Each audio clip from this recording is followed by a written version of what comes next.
इसमें आपका स्वागत है दोस्तों।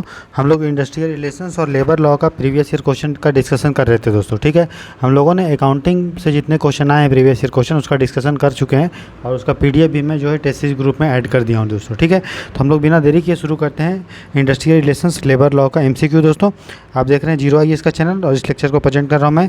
मेरा नाम राहुल बरनवाल है दोस्तों। मैं ईपीएफओ में सिलेक्टेड ऑफिसर हूँ। साथ ही साथ मैंने यूपीएससी का मेंस 2020 में, यूपीपीसीएस का मेंस 2021 में दिया है दोस्तों। ठीक है, थोड़ा सा डिले हो गया है क्योंकि अभी ट्रेनिंग चल रही है, लेकिन दोस्तों कल से मतलब आज से ही आपका डेली 3-4 घंटे का वीडियो आएगा। डेली हम लोग डिस्कस करेंगे कुछ ना कुछ आपको इंपॉर्टेंट जो भी ईपीएफओ के रिलेटेड, ताकि आपका रिवीजन जो है अच्छे से हो पाए दोस्तों। ठीक है, थोड़ा सा डिले हो गया उसके लिए माफ़ी मांगते हैं दोस्तों। चलिए शुरू करते हैं दोस्तों। तो हम लोग जो है इसमें क्वेश्चन नंबर 35 तक दोस्तों कर चुके थे। ठीक है, तो ये रहा एक तरफ का इंग्लिश का पीडीएफ और दूसरी तरफ हिंदी का पीडीएफ। ऑलरेडी मैंने इसका पीडीएफ और इसका सोल्यूशन दोनों जो है पेड ग्रुप में ऐड कर दिया है। ठीक है, तो आप उसको ज्वाइन करके देख सकते हैं, नहीं तो आपको अगर ज्वाइन नहीं करना है तो आप इसका फोटो भी अच्छा आसानी से पढ़ सकते हैं दोस्तों। ठीक है, चलिए शुरू करते हैं दोस्तों। बोल रहा who among the following is not a dependent under the provisions of the employees compensation act. तो दोस्तों जो हमारा कर्मचारी भुगतान अधिनियम 1923 है उसका अंतर्गत कौन सा जो है आश्रित नहीं है। ठीक है, ये बोला है। तो देखिए विडोवर जो विधवा होती है वो तो शामिल होती है। अच्छा, एन एडल्ट विडो सिस्टर, देखिए दोस्तों यहाँ लिख दिया एडल्ट, तो एडल्ट 25 साल से अगर ऊपर है उसको बोलते हैं एडल्ट दोस्तों, तो ये इसमें शामिल नहीं होती है। इसके अलावा कोई अगर पेरेंट है, ठीक है, विधवा की माँ को छोड़कर, तो वो होगा। ठीक है, और विडो डॉटर इन लॉ मतलब क्या होता है, भाभी। तो विधवा अगर भाभी है दोस्तों तो वो भी कवर होती है, और विडोवर भी जो है विधुर भी कवर होता है। ठीक है, और हस्बैंड का काम कर रहा है तो उसके वो अगर मर गया तो विधवा हो गई, और अगर उसी तरह अगर वाइफ काम कर रही है, अगर वो डेथ हो गया तो पति भी क्या हो गया, विधुर। तो ये सब कवर है, लेकिन ये कवर नहीं है कौन, एक वयस्क विधवा बहन।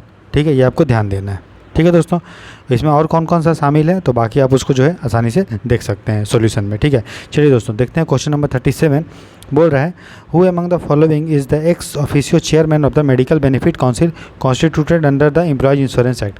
दोस्तों मैंने आपको ESIC एक्ट पढ़ाया था। ठीक है, एम्प्लॉयज स्टेट इंश्योरेंस एक्ट, उसके तहत दोस्तों मेडिकल बेनिफिट काउंसिल बनता है दोस्तों। ठीक है, तो मेडिकल काउंसिल जो बनता है, चिकित्सा लाभ के पदेन अध्यक्ष जो होते हैं दोस्तों, वो इनमें से कौन होते हैं वो हमें पूछा है दोस्तों। ठीक है, तो मैंने बताया था आपको कि जो ESIC का डायरेक्टर जनरल DG होता है दोस्तों, वो इसका क्या होता है, मेडिकल जो बेनिफिट काउंसिल बनता है, जो देखता है कि यार मेडिकल का लाभ जो है ESIC बेनिफिट मिल रहा है एम्प्लॉय को नहीं, तो उसका जो डायरेक्टर जनरल होता है दोस्तों वही मेडिकल बेनिफिट काउंसिल का हेड होता है। ठीक है, तो 37 का आंसर क्या होगा दोस्तों, महानिदेशक होता है जो कर्मचारी राज्य बीमा अधिनियम का, वही जो है मेडिकल बेनिफिट काउंसिल जो होता है चिकित्सा लाभ के जो पदेन अध्यक्ष होता है दोस्तों। ठीक है, समझ में आ गया।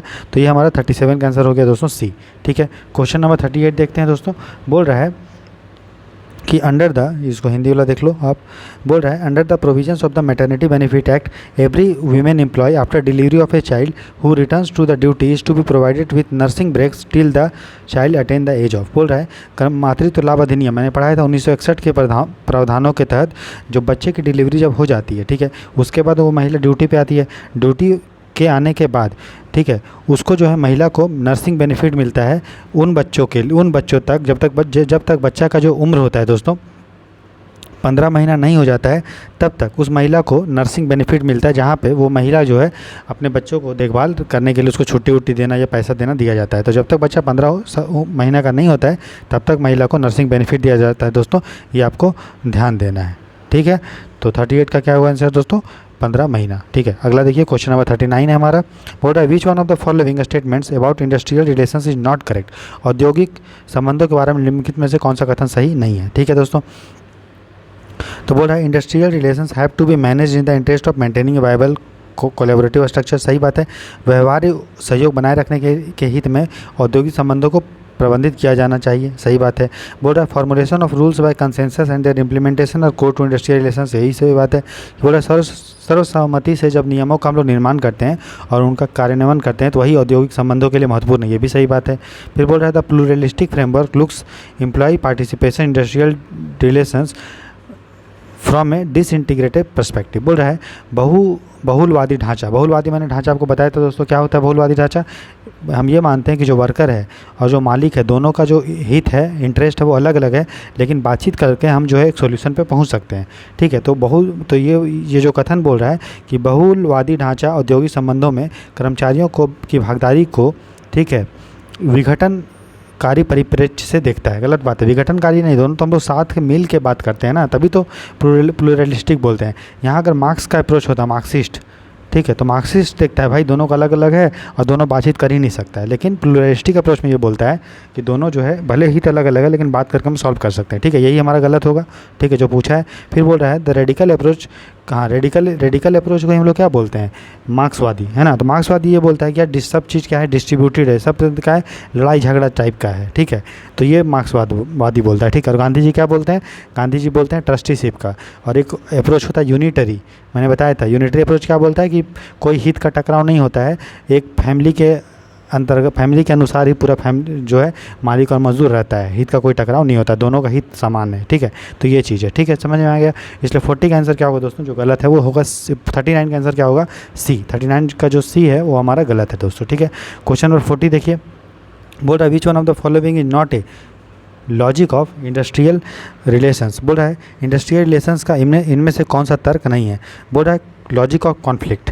ये बताइए दोस्तों, कॉन्फ्लिक्ट होता है या नहीं होता है, क्या ये कॉन्फ्लिक्ट हमेशा होगा, क्या ये बोल रहा है। अच्छा, दूसरा कॉन्फ्लिक्ट लॉजिक ऑफ कंपटीशन। हाँ, तो ये बात सही बोल रहा है कि भाई कंपटीशन जो है होना चाहिए एक इंडस्ट्री का दूसरे इंडस्ट्री से, तभी जो है क्या होता है, इंडस्ट्री प्रोग्रेस करता है। ये भी सही बात है। लॉजिक ऑफ इंडस्ट्रियल पीस, औद्योगिक शांति का बात करें, जब तक शांति नहीं होगा तब तक औद्योगिक संबंध अच्छा नहीं होगा दोस्तों। फिर बोल रहा है the logic of employ income protection. ये भी सही बात है कि जब तक हम उसका रोजगार का प्रोटेक्ट नहीं करेंगे, आय का संरक्षण नहीं करेंगे, तब तक औद्योगिक संबंध का बात नहीं होता है। औद्योगिक संबंध कभी नहीं बोलता है यार कॉन्फ्लिक्ट होना चाहिए, ये नहीं बोलता। ये क्या बोलता है, औद्योगिक संबंध को बोलता है कि कॉन्फ्लिक्ट है, कॉन्फ्लिक्ट होना चाहिए, ये उसका लॉजिक नहीं देता है। बात समझ में आ रहा है ना। ये कंपटीशन का जरूर बात करेगा, शांति का जरूर बात करेगा, रोजगार और आय का जरूर बात करेगा, लेकिन कॉन्फ्लिक्ट का दोस्तों ये बात नहीं करता है। ठीक है, तो संघर्षों का तर्क ये हमारा औद्योगिक संबंध नहीं देता। ये बोलता जरूर है कि संघर्ष होगा, लेकिन संघर्ष का तर्क नहीं देगा कि भाई संघर्ष होना चाहिए। बात समझ में आ रहा है। ये बोलता है कि देखो हित दोनों का अलग अलग हो सकता है, लेकिन वो संघर्ष को जन्म नहीं देना चाहिए, उसके पहले ही बातचीत करके मैटर को हम लोग सॉल्व करना चाहिए। ठीक है, इसलिए 40 का आंसर होगा दोस्तों ए। तो 40 का आंसर क्या होगा दोस्तों ए। 41 देखते हैं, वाइल्ड कैट स्ट्राइक। मैंने बताया था दोस्तों wildcat strike. Wildcat strike मतलब क्या होता है दोस्तों, वाइल्ड कैट स्ट्राइक ऐसा स्ट्राइक होता है जिसमें बिना मालिक को बताए स्ट्राइक जो है हड़ताल बुलाया जाता है, उसको हम लोग बोलते हैं दोस्तों वाइल्ड कैट स्ट्राइक। तो वाइल्ड कैट स्ट्राइक का मतलब कर्मचारियों के एक समूह द्वारा बिना किसी औपचारिक नोटिस के नियोक्ता को औपचारिक नोटिस दिए बिना और यूनियन से सहमति के बिना हड़ताल जो है किया जाता है, उसी को हम लोग क्या बोलते हैं दोस्तों, वाइल्ड कैट स्ट्राइक। ये बताया है मैंने। ठीक है, चलिए अब नेक्स्ट क्वेश्चन देखते हैं दोस्तों। क्वेश्चन बोल रहा है 42, बोल रहा है which one of the following is a jurisdictional strike. ये भी बताया था दोस्तों। ज्यूरिसडिक्शनल स्ट्राइक का मतलब होता है जब एक ट्रेड यूनियन अपना वर्चस्व दिखाने के लिए आपस में लड़ाई करते हैं, तो उसको हम लोग दोस्तों बोलते हैं क्या, ज्यूरिसडिक्शनल स्ट्राइक। ठीक है, तो ज्यूरिसडिक्शनल स्ट्राइक का मतलब ये होता है जब दो यूनियन ने श्रमिकों के एक ही सेट का प्रतिनिधित्व करने का दावा किया है और इस दावे का मान्यता के लिए मांग करते हैं और एक के लिए जा सकते हैं प्रबंधन पर दबाव डालने के लिए कि हम इसको रिप्रेजेंट करते हैं, हम इन एम्प्लॉय को रिप्रेजेंट करते हैं। जब वर्चस्व की जब लड़ाई हो जाती है तो उसी को हम लोग ज्यूरिसडिक्शनल या क्षेत्राधिकार हड़ताल बोलते हैं कि किस ट्रेड यूनियन का क्षेत्र का अधिकार जो है मजदूरों को रिप्रेजेंट करता है। ठीक है, तो जब टू यूनियन में claim to represent the same set of workers and may claimer for recognition on this claim and go for strike to pressurize the management. मतलब जब तो दो ट्रेड यूनियन, मान लो एक ट्रेड यूनियन ये है और एक दूसरा ये दोनों आपस में लड़ रहा है, बोल रहा है कि जो मजदूर हैं उसको रिप्रेजेंट हम करते हैं और मैनेजमेंट को बोल रहा है कि हमको जो है तो मान्यता दो कि हम जो है मजदूरों का प्रतिनिधि करते हैं। तो ये जो स्ट्राइक होता है उसको हम लोग बोलते हैं ज्यूरिसडिक्शनल स्ट्राइक। ठीक है, तो 42 का आंसर होगा दोस्तों सी। आशा करते हैं कि आपको डिस्कशन समझ में आ रहा होगा दोस्तों। हमें क्षमा मांगते हैं, मुझे पता है कि थोड़ा डिले हो गया, लेकिन कोशिश मैं पूरा लगा हुआ हूँ कि आपको जो है और अच्छे से भी जितने भी टाइम दिन बचे हुए हैं दोस्तों 10 दिन के आसपास, आपको डेली जो है 3-4 घंटे का वीडियो आएगा, आप उसका टेंशन मत लीजिए। ठीक है, अभी मेरी ट्रेनिंग चल रही है, लेकिन मुझे जितना भी टाइम मिल रहा है मैं कोशिश कर रहा हूँ कि आपको जो है दे पाऊँ मैं अच्छे से। ठीक है, अगर थोड़ा सा दुख हुआ, मुझे पता है आप लोगों को थोड़ा ख़राब लग रहा होगा, लेकिन दोस्तों थोड़ा सा अब जो हो गया उसको भूल जाइए। 2-3 दिन डिले हुआ है, बस आपको अभी से अच्छे से पढ़ाई कीजिए। ठीक है, चलिए दोस्तों 43 देखते हैं। बोल रहा है what is yellow dog contract. Yellow dog contract क्या है दोस्तों, ये भी मैंने बताया। येलो डॉग कॉन्ट्रैक्ट मतलब मान लो ये मालिक है, ठीक है, और ये मजदूर है। तो मालिक बोल रहा है भैया कि हम तुमको नौकरी पर तभी रखेंगे जब तुम फ्यूचर में कोई ट्रेड यूनियन ज्वाइन नहीं करेगा। ठीक है, उसको बोलते हैं येलो डॉग कॉन्ट्रैक्ट। तो येलो डॉग कॉन्ट्रैक्ट मतलब वेन मैनेजमेंट मतलब मालिक secures an agreement from the workman that he will not join A union during the course of his employment. बोल रहा है जब प्रबंधन कर्मचारी से एक समझौता प्राप्त करता है कि वह अपने रोजगार के दौरान संघ में शामिल नहीं होगा, उसी को हम लोग क्या बोलते हैं, येलो डॉग कॉन्ट्रैक्ट बोलते हैं दोस्तों, ठीक है। और डॉग ऑन जो ये था हमारा, ये भी आपको ध्यान रखना। वाइल्ड कैट स्ट्राइक मतलब क्या होता है, जब बिना प्रबंधन के सूचना दिए, बिना ट्रेड यूनियन को सूचना दिए स्ट्राइक बुलाते हैं तो उसको हम लोग क्या बोलते हैं, वाइल्ड कैट स्ट्राइक। जिस तरह जंगली बिल्ली कैसे होती है, इधर उधर भागते रहती है बिना किसी से पूछे, तो उसी टाइप का, ठीक है। अब देखिए दोस्तों क्वेश्चन नंबर 43 का आंसर क्या हो गया, बी। अब देखते हैं क्वेश्चन नंबर 44 बोल रहा है the institutions of voluntary arbitration as a method of settling industrial disputes was strongly favoured by. देखिए मैंने बताया था आपको कि जब हम VV गिरी अप्रोच पढ़ रहे थे तो हमने ये बताया था दोस्तों कि, ठीक है, तो VV गिरी में क्या बताया था कि क्या होना चाहिए, मेडिएशन टाइप का होना चाहिए, ठीक है। तो वहीं गांधी जी बोले थे कि देखिए जो औद्योगिक विवाद को अगर हमें निपटाना है, ठीक है, तो स्वैच्छिक रूप से मध्यस्थता होना चाहिए। मतलब ये नहीं कि हम उसको कोर्ट में घसीट के लाएं, नहीं, आपस में मिल के ही बातचीत करके सॉल्व कर लें। तो ये जो अप्रोच दिया था वो दिए थे, कौन दिए थे, वो महात्मा गांधी दिए थे, ठीक है। अच्छा, VV गिरी क्या बोले थे, VV गिरी बोले थे क्या, कलेक्टिव बार्गेनिंग क्या बात बोले थे, क्या बात बोले थे, कलेक्टिव बार्गेनिंग का, ये आपको ध्यान देना है, ठीक है, कलेक्टिव बार्गेनिंग, ठीक है, सामूहिक जो बार्गेनिंग करते हैं ना वो, ठीक है। 44 का आंसर क्या होगा दोस्तों, डी। आगे देखिए क्वेश्चन नंबर 45 है, बोल रहा है the industrial disputes bill 1947 observed that industrial peace will be most enduring where it is founded on voluntary settlement, ठीक है। बोल रहा है इंडस्ट्रियल डिस्प्यूट जो बिल है, बिल मैंने समझ लो उस समय का एक्ट बन गया अब, वो बोला कि इंडस्ट्रियल औद्योगिक शांति तभी आएगा जब ये किस पे आधारित होगा, स्वैच्छिक समाधान पर आधारित होगा, तभी जो है औद्योगिक शांति सबसे अस्थायी होगी। तो बोल रहा है औद्योगिक विवाद जो अधिनियम है, इंडस्ट्रियल डिस्प्यूट एक्ट है, उसके तहत कौन सा मशीनरी, कौन सा इनमें से कौन सा जो चारों चीज़ में से कौन सा चीज़ है जो इस उद्देश्य के लिए बनाया गया था। अब देखिए ये बोल रहा है कि वॉलेंटरी सेटलमेंट हो, वॉलेंटरी मतलब क्या हो, स्वैच्छिक। स्वेच्छा चीज़ से कब होगा, जब मालिक और मजदूर मिल के एक समिति बनाएगा, है ना, तभी ना दोनों अच्छा होगा। अब देखिए बोर्ड ऑफ कंसिलिएशन, भैया ये तो जो सुलह का अधिकारी है ये तो स्वेच्छा से नहीं बनता है, ये तो हम कहीं दूसरे जगह जाते हैं, दोनों में से मान लो बोर्ड ऑफ कंसिलिएशन मतलब क्या हुआ कि मान लो मालिक और मजदूर के बीच में लड़ाई हो रहा है, ये दोनों जो एक बोर्ड के पास जाएगा वो सुलह करवाएगा, तो ये तो स्वेच्छा तो हुआ नहीं, तो ये तो नहीं होगा। कोर्ट ऑफ इंक्वायरी तो तब होगा जब हम कहीं कंप्लेन अगर मजदूर करता है मालिक के विरुद्ध या मालिक करता है मजदूर के विरुद्ध, तब एक इंक्वायरी बैठता है, तो ये भी नहीं होगा, ये तो स्वेच्छा से नहीं हो रहा है, ये तो भैया कंप्लेन हो रहा है। लेबर कोर्ट तो होगा नहीं। तो जो वर्क कमेटी बनता है दोस्तों, इसमें मालिक और मजदूर दोनों का जो है प्रतिनिधि, दोनों का रिप्रेजेंटेशन जो होता है वो सेम होता है। और ये बोला गया था कि जब तक मजदूर का जो है प्रतिनिधि किसी कमेटी में या किसी चीज़ में होगा या इंडस्ट्री में होगा तो जो है औद्योगिक शांति रहेगा। अभी बताओ कि अगर परिवार मान लो उद्योग क्या होता है, इंडस्ट्री क्या होता है, एक परिवार किस जैसा होता है, तो परिवार में जब आपस में सदस्यों में जब बातचीत होने लगता है, मैनेज एक दूसरे को सपोर्ट करते हैं, प्रतिनिधि करते हैं, किसी चीज़ में पूछ के सब चीज़ लिया जाता है तो विवाद कम होता है। तो उसी तरह से जब तक इंडस्ट्री में कोई कमेटी होगी जहां मालिक मजदूर का प्रतिनिधि भी होगा तो उसके द्वारा औद्योगिक जो भी शांति होगा दोस्तों वो चिर काल तक चलेगा। इसीलिए जो बनाया गया था उसके लिए वर्क कमेटी दोस्तों बनाया गया था, ठीक है। इसलिए work committee, mess committee, canteen committee और भी जो ये सब चीज़ है, सेफ्टी कमेटी, ये सब बनाया जाता है, ठीक है, ताकि विवाद कम हो। क्योंकि मालिक मजदूर जिस कमेटी में रहेंगे उसमें आपस में बातचीत को सॉल्व कर सकते हैं और कोर्ट जाने की ज़रूरत नहीं पड़ेगा, इंक्वायरी की ज़रूरत नहीं पड़ेगा दोस्तों, और सुलह करने का ज़रूरत पड़ेगा नहीं, क्योंकि बातचीत से ही सब चीज़ सॉल्व हो पाएगा, ठीक है। तो 45 का आंसर क्या होगा दोस्तों, वर्क्स कमेटी, ठीक है। चलिए आगे देखते हैं। बोल रहा है in India which one of the following system prevails in respect of adjudication industrial disputes. बोल रहा है भारत में औद्योगिक विवादों में अधिनिर्णय के संबंध में निम्नलिखित में से कौन सा प्रणाली प्रचलित है, ठीक है। ये बताइए भारत में क्या होता है।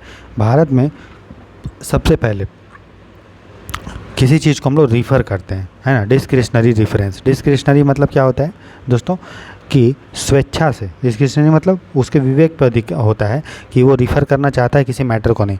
अब जब रिफ़र कर दिया जाता है कोर्ट पे तो कोर्ट जो भी अवार्ड देता है, अवार्ड मतलब कोई भी निर्णय सुनाता है वो क्या होता है, कंपलसरी। तो डिस्क्रिशनरी रेफरेंस मतलब जैसे कोई मैटर हाई कोर्ट में जाना चाहिए या नहीं जाना चाहिए वो कौन डिसाइड करता है, लोअर कोर्ट, है ना। तो लोअर कोर्ट ये क्या होगा, डिस्क्रिशनरी, ठीक है, या चीफ लेबर कमिश्नर ये सब होता है, ठीक है। और फिर उसके बाद जो भी कोर्ट फैसला दिया वो क्या होता है, बाइंडिंग, वो क्या होता है, कंपलसरी। तो भारत में क्या चलता है, discretionary reference and compulsory acceptance of the award. विवेकाधीन संदर्भ और जो पुरस्कार यहाँ पे नहीं लेगा, यहाँ पे लिखिए निर्णय, निर्णय की अनिवार्य स्वीकृति, जो भी निर्णय देगा वो क्या होगा, अनिवार्य होगा। ठीक है, तो ये भारत में चलता है औद्योगिक विवाद को निपटाने के लिए। याद रखिएगा, कंपलसरी जो भी डिसीजन लिएगा उसको मानना पड़ेगा, लेकिन वो मैटर जाएगा या नहीं जाएगा वो डिपेंड करता है डिस्क्रिशन पे। ठीक है, तो 46 का आंसर होगा दोस्तों डी। ठीक है, चलिए क्वेश्चन नंबर 47 देखते हैं। बोल रहा है in India which one of the following bodies was created particularly to focus on social and labour issues arising out of economic reforms in 1991। तो बोल रहा है कि 1991 में, ठीक है, इनमें से कौन सा संस्था को बनाया गया था किसके लिए, सोशल और लेबर इशू के लिए। ठीक है, तो ये सबको पता है, मैंने बताया भी है दोस्तों। स्पेशल ट्राईपार्टाइट समिति में, ट्राईपार्टाइट का मतलब समझते हो, 3 पक्ष होता है, एक होता है सरकार, एक होता है मजदूर का ही प्रतिनिधि और एक होता है मालिक का प्रतिनिधि, फैक्ट्री का मालिक। तो तीनों को मिला के एक स्पेशल ट्राईपार्टाइट समिति बनाया गया था 1991 के आसपास, ताकि जो भी विवाद हो सामाजिक सुरक्षा से लेके या लेबर से लेके उसको हम लोग सॉल्व कर पाएँ। ठीक है, तो स्पेशल ट्राईपार्टाइट समिति। ठीक है दोस्तों, विशेष त्रिपक्षीय समिति। ठीक है, त्रिपक्ष क्यों मैंने बता दिया। ठीक है, चलिए आगे देखिए दोस्तों, 48 है। बोल रहा है which one of the following was not recommended by second labour commission. तो जो सेकंड लेबर कमीशन दोस्तों बनाया गया था, कब बनाया गया था बताइए, तो वो बनाया गया था कमेंट सेक्शन में बताइए, जहाँ तक मुझे याद आ रहा है, क्या 1999 में बनाया गया था, ये कमेंट सेक्शन में लिख के बताइएगा। ठीक है, और इसके चेयरमैन कौन थे, क्या वो थे दोस्तों राजेंद्र करके कुछ नाम है, वो थे, ये बताइएगा मुझे। ठीक है, तो देखिए, तो बोल रहा है इनमें से कौन सा रिकमेंडेशन जो है second national commission on labour नहीं दिया था। ठीक है, तो इसके बारे में तो पढ़ाया नहीं है, लेकिन अभी बता दे रहे हैं। देखिए, ये सभी दिया था, ये बोला था कि लेबर मैनेजमेंट रिलेशंस बोला था कि जितने भी कानून हैं लेबर मैनेजमेंट को लेके सबको कंसोलिडेट करना चाहिए, मतलब मिला देना चाहिए। ठीक है, जिस तरह भारत अभी किया है, 4 लेबर कोड लेके आया है, तो ये जो सलाह दिया था वो सेकंड लेबर कमीशन भी दिया है। ठीक है, तो ये तो दिया था ये। ठीक है, उसके बाद बोल रहा है कि go slow and work to rule be regarded as misconduct. बोल रहा है अगर वर्कर जो है धीरे धीरे काम कर रहा है, ठीक है, या कानून के अकॉर्डिंग काम कर रहा है, मतलब जो भी करेंगे तुम वो एक मिसकंडक्ट के रूप में ट्रीट करना चाहिए, ये भी सही बोला है। उसके बाद बोल रहा है strike ballot for public utility service. बोल रहा है अगर पब्लिक यूटिलिटी सर्विस समझते हैं, सार्वजनिक जो आपका उपयोगिता सेवा होता है, जैसे रेलवे होता है, पोस्ट ऑफिस होता है, पानी होता है, इलेक्ट्रिसिटी, ये सब पब्लिक यूटिलिटी सर्विस है। अगर इसमें हड़ताल होता है तो बहुत दिक्कत बात है, तो इसके लिए वो स्ट्राइक बैलेट का बात बोला था। ठीक है, ये भी सही बात है। उसके बाद बोला था जितने all the 3 method of union recognition namely membership verification secret ballot and check off with the basis for choosing a bargaining agent. तो देखिए दोस्तों, ये जो सेकेंड लेबर कमीशन है ना, ये जो चौथा हमारा पॉइंट है, संघ मान्यता के सभी 3 कारकों जैसे सदस्यता सत्यापन, गुप्त बैलेट और चेक ऑफ सौदेबाजी एजेंट चुनने का आधार, ये नहीं बोला था। क्या बोला था ये? तो ये जो है दोस्तों, ये सिर्फ बार्गेनिंग एजेंट का बात किया था जो बार्गेन करेगा इंडस्ट्री से, लेकिन सिर्फ ये किसके आधार पे बोला था, ये सिर्फ बोला था दोस्तों चेक ऑफ सिस्टम के आधार पे। किसके? Check off. ये मेंबरशिप के वेरिफिकेशन और सीक्रेट बैलेट के आधार पे नहीं बोला था। ये बोला था कि कोई भी अगर यूनियन जो 66% सदस्यों को रिप्रेजेंट करता है, उनमें से वो अपने में को नेगोशिएटिंग यूनियन के रूप में पहचाना जाएगा। मतलब कोई भी यूनियन जो 66% मजदूर जिसमें हैं, सदस्य हैं, वो नेगोशिएटिंग यूनियन होगा। और अगर नहीं है इस टाइप का तो 25% जिसका आसपास है उसका ग्रुप को बनाया जाएगा दोस्तों यूनियन। ठीक है, नेगोशिएटिंग करने के लिए। ठीक है, तो ये बस ये, लेकिन ये वेरिफिकेशन और सीक्रेट बैलेट का आधार नहीं बोला था, ये बोला था चेक ऑफ के आधार पे। ठीक, तो ये हमारा ये सलाह नहीं दिया, डी हमारा गलत होगा। ठीक है, यहाँ देखिए, यहाँ लिखा हुआ है सीक्रेट स्ट्राइक बैलेट। ठीक है, यहाँ देखिए लिखा हुआ है ना स्ट्राइक बैलेट। ठीक है, स्ट्राइक बैलेट क्या होता है दोस्तों? ये बोला था कि पब्लिक यूटिलिटी सर्विस, मतलब पब्लिक यूटिलिटी मतलब इलेक्ट्रिसिटी जो भी है, उसमें अगर स्ट्राइक करना है तो जितने भी मजदूर हैं, अगर उसका मजदूर 51% मजदूर अगर हाँ बोलेगा तभी स्ट्राइक किया जाएगा। ऐसा उसी को सीक्रेट बैलेट बोलते हैं। तो आपसे पूछ सकता है स्ट्राइक बैलेट क्या है? तो स्ट्राइक बैलेट का मतलब ये है कि जितने भी मज़दूर हैं दोस्तों, ठीक है, उस पब्लिक यूटिलिटी में अगर उसके 51% जब तक मज़दूर फेवर में नहीं रहेंगे तब तक स्ट्राइक नहीं बुलाया जाएगा। और इसी को क्या नाम दिया गया? स्ट्राइक बैलेट का। ठीक है, तो 48 का आंसर क्या होगा दोस्तों? डी। चलिए आगे देखिए, क्वेश्चन नंबर 49 है। ये हमारा बोल रहा है if an aggrieved employee is not satisfied with the proceedings of the inquiry he may ask for. यह बोल रहा है यदि कोई मान लो कर्मचारी है, ठीक है, वो कुछ भी मामला मैटर कोर्ट में गया, इंक्वायरी हुआ, उससे सहमत नहीं है, ठीक है, तो वो क्या किसके लिए वो बोल सकता है, ठीक है। तो क्या वो एक्स पार्टी इंक्वायरी के लिए बोल सकता है कि एक पक्ष से जांच हो, या नए सिरे से जांच हो, या कानूनी जांच हो, या घरेलू पूछताछ हो, वो क्या बोल सकता है दोस्तों। तो देखिए वो ये बोल सकता है कि देखिए हम भी इस चीज़ से सहमत नहीं हैं, तो आप नए सिरे से जांच कीजिए। क्या बोल दिए, नए सिरे से, de novo inquiry, de novo inquiry की बात बोलता है, ठीक है। देखिए एक पक्षी जांच का तो नहीं होगा, ये तो होगा आप ऐसे ही काट दो यार, एक पक्ष के थोड़ी नहीं पूछेंगे, सबसे पूछेंगे। कानूनी जांच क्या होता है भैया, दोबारा से एक नए सिरे से जांच करो, और घरेलू पे घर में थोड़ी जाके पूछेंगे, ठीक है ना। तो 48 का क्या होगा, 49 का आंसर क्या होगा दोस्तों, बी, नए सिरे से जांच कीजिए। अगर आप सहमत नहीं है कोई मालिक इंक्वायरी से, कोई भी या मजदूर इंक्वायरी से, तो बोल सकता है कि यार डी नोवो इंक्वायरी कराओ, नए सिरे से जाँच कराओ, ठीक है। तो 49 का आंसर क्या होगा दोस्तों, बी। क्वेश्चन नंबर 50 देखते हैं दोस्तों। बोल रहा है कि in case of disciplinary action the principle of natural justice have given rise to which one of the following procedural safeguards. बोल रहा है जब कभी भी हम लोग डिसिप्लिनरी एक्शन लेते हैं, मतलब कानूनी, जब हम लोग अनुशासनात्मक कार्रवाई किसी पे करते हैं, तो हम लोग नेचुरल जस्टिस, जो प्राकृतिक न्याय है दोस्तों, उसका हम लोग सिद्धांत का ध्यान रखते हैं। तो बोल रहा है इनमें से कौन सा चीज़ जो है प्रिंसिपल ऑफ नेचुरल जस्टिस के द्वारा जो है लाया गया, कौन सा सेफगार्ड जो है लाया गया। तो देखिए दोस्तों क्या क्या हमारा ऑप्शन है। बोल रहा है देखिए जब भी हमको डिसिप्लिनरी एक्शन लेना है, ठीक है, तो ये बताइए बिना चार्जशीट के उसको हम लोग कर सकते हैं, एफआईआर नहीं कर सकते हैं। तो यही तो है प्रिंसिपल ऑफ नेचुरल जस्टिस। फिर नेक्स्ट है बोल रहा है पनिशमेंट विदाउट इंक्वायरी, भैया बिना इंक्वायरी की थोड़ी ना जांच करेंगे, ये गलत बात है, सज़ा थोड़ी देंगे। फिर बोल रहा है डिसप्रोपोर्शनेट पनिशमेंट, डिसप्रोपोर्शनेट पनिशमेंट मतलब असंगत सज़ा, मतलब अगर किसी ने चोरी किया तो हाथ काट दो, ये अच्छा सज़ा है क्या, प्रोपोर्शन में है नहीं। किसी ने मान लो टैक्स चोरी किया तो क्या उसको ना उसका कंपनी बंद कर देंगे, नहीं। जो भी सज़ा होगा वो उसको बोलते हैं प्रोपोर्शन, जो जैसा जुर्म हो वैसा सज़ा, तो ये भी नहीं होगा, ठीक है। डिसप्रोपोर्शन ही प्रोपोर्शन। बोल रहा है फर्स्ट इन्फॉर्मेशन रिपोर्ट, फर्स्ट तुरंत एफआईआर थोड़ी करेंगे, सबसे पहले चार्जशीट होता है, चार्जशीट के बाद फिर जो भी चीज़ होता है, ठीक है। तो प्रिंसिपल ऑफ नेचुरल जस्टिस ये बोलता है कि सबसे पहले आदमी पे क्या होना चाहिए दोस्तों, चार्जशीट। चार्जशीट में पूरा जो है लिखा होता है कि ये क्या क्या क्राइम किया क्या, और एफआईआर क्या होता है तो हम लोग इन्वेस्टिगेट करते हैं, ठीक है। चलिए तो ठीक है, तो 50 का क्या होगा दोस्तों, ए। नेक्स्ट बोल रहा है ऑडी अल्टरम पार्टेम, ठीक है। तो ऑडी अल्टरम पार्टेम जो है दोस्तों किस चीज़ से संबंधित है, ठीक है। तो देखिए अगर तोड़ेंगे इसको, अल्टरम, अल्टरम मतलब क्या होता है, ऑडी मतलब क्या होता है, ऑडी मतलब समझ लो ऑडिटोरियम, ऑडिटोरियम मतलब सुनते हैं, ऑडियस है ना। तो ऑडी मतलब सुनना, अल्टरम मतलब अल्टर, अल्टर मतलब अल्टरनेट, अल्टरनेट मतलब दूसरा, और पार्टेम मतलब पार्टी, तो दूसरे साइड को सुनो, उसको क्या बोलते हैं, ऑडी अल्टरम। अच्छा ये बताइए ऑडी अल्टरम कब सुनेंगे, कब हम बोलेंगे कि उसका भी सुनो, मेरा भी सुनो, या उसका भी सुनो, कब, जब आप पे अनुशासनात्मक कार्रवाई किया जाएगा तभी ना। मान लो आपको पुलिस है, ठीक है, आपको वो अरेस्ट कर रहा है बिना कोई, मान लो कोई कंप्लेन कर दिया आपके विरुद्ध कि ये मेरा मोबाइल चुरा लिया, आपको पुलिस आया अरेस्ट कर लिया, आपका सुना ही नहीं। तो अनुशासनात्मक कार्रवाई करने से पहले सबसे पहले ऑडी अल्टरम पार्टेम होना चाहिए कि भैया उसका तो सुनो कि सही में ये चुराया है या नहीं चुराया। ये तो ऐसा तो नहीं यही आदमी खुद अपना मोबाइल फेंक दिया और इंश्योरेंस क्लेम करने के लिए इसको अरेस्ट करवा दिया या बदला लेने के लिए, ऐसा तो नहीं। तो इसीलिए ऑडी अल्टरम पार्टेम का मतलब ये है दोस्तों, ऑडी मतलब सुनना, अल्टरम मतलब अल्टरनेट दूसरे पक्ष, और पार्टेम मतलब पार्टी, तो दूसरा पक्ष को सुनो। ये किसी से संबंधित है दोस्तों, ये है डिसिप्लिनरी एक्शन। जब भी हम अनुशासनात्मक कार्रवाई करते हैं तो दूसरे पक्ष को हमें सुनना चाहिए, ठीक है, उसको बोलते हैं ऑडी अल्टरम पार्टेम, ठीक है। तो 51 का आंसर होगा दोस्तों बी।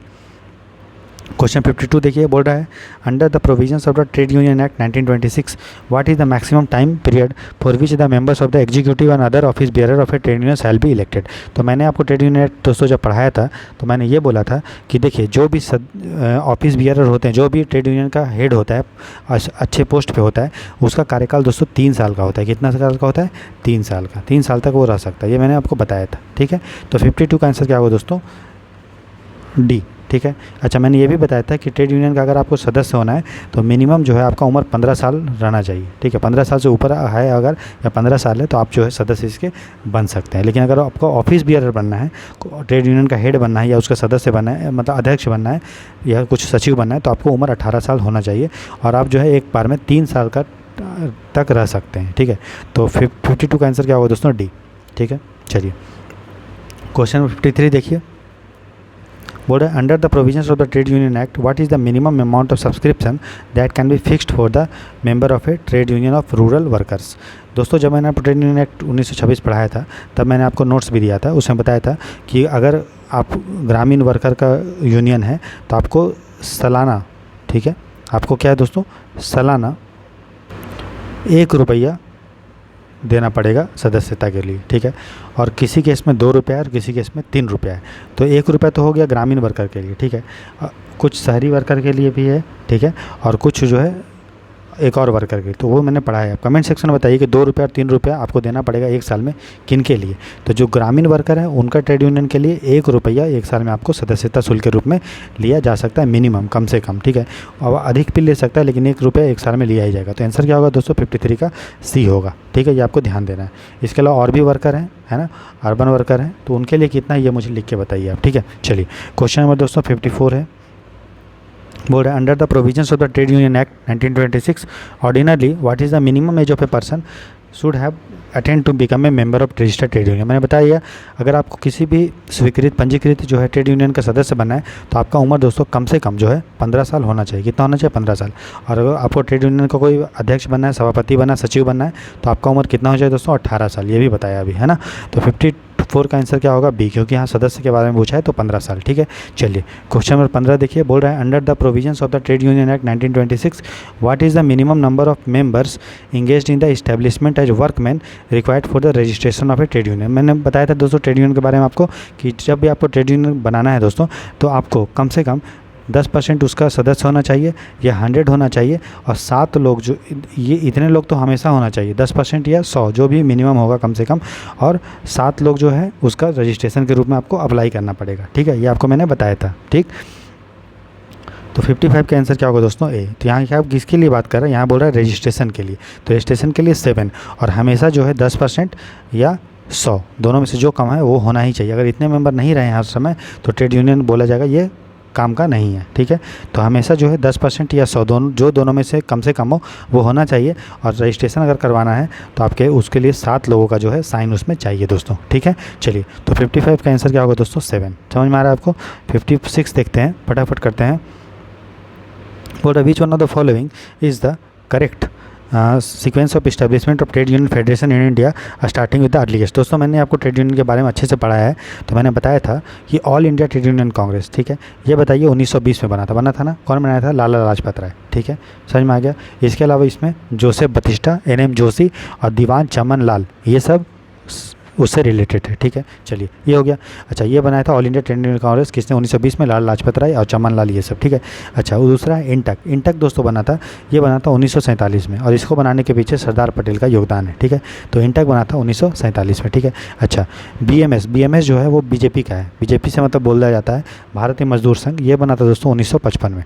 तो भारतीय मजदूर संघ 1955, ठीक है। अच्छा HMS मैंने बताया था हिंद मजदूर सभा, वो बना था दोस्तों 1948 में। मतलब इंटक के 1 साल बाद हिंद मजदूर सभा बना है, ठीक है। और C2 जो बना है वो बहुत लेट से बना है, ये बना है दोस्तों 1970 में, ठीक है। तो सबसे पहले तो हमारा कौन बन गया? All India trade union Congress, ठीक। फिर हमारा दोस्तों इंटक बना, ठीक है। इंटक के बाद दोस्तों हमारा बना हिंद मजदूर सभा, कब बना? 1948 में।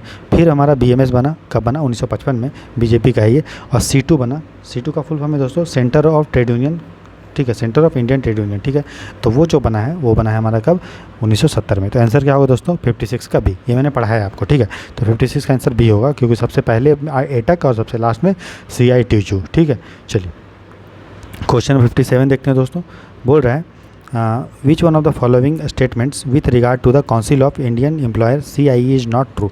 देखिए दोस्तों भारत नियोक्ता परिषद बनाया गया था, कब बनाया था?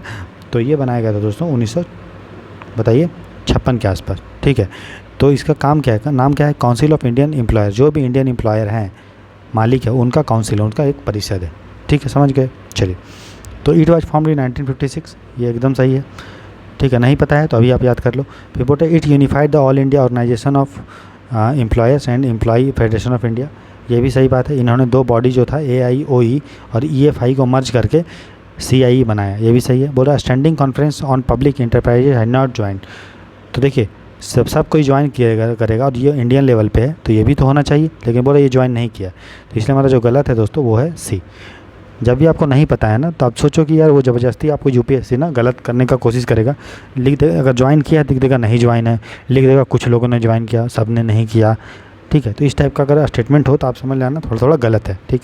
अच्छा बोल रहा है AIOE और EFI भले मर्ज किया गया है, लेकिन इसका इक्वल प्रतिनिधि होगा, मतलब जितने लोग AIOE से जाएगा उतना EFI से जाएगा। ये भी अच्छा है, वो बात बोल रहे थे, ये भी हमारा सही है। तो जो गलत था वो यही था कि जो स्टैंडिंग कॉन्फ्रेंस हुआ है पब्लिक इंटरप्राइजेज पे, उसने ज्वाइन किया था CIE को, लेकिन इसने बोला था ज्वाइन नहीं किया है, ठीक है। तो आंसर जो गलत है वो हमारा C है, ठीक है। क्वेश्चन नंबर 58 देखिए दोस्तों, बोल रहा है under the provisions of the industrial dispute act 1947 the average pay for a monthly paid workman means the average of the.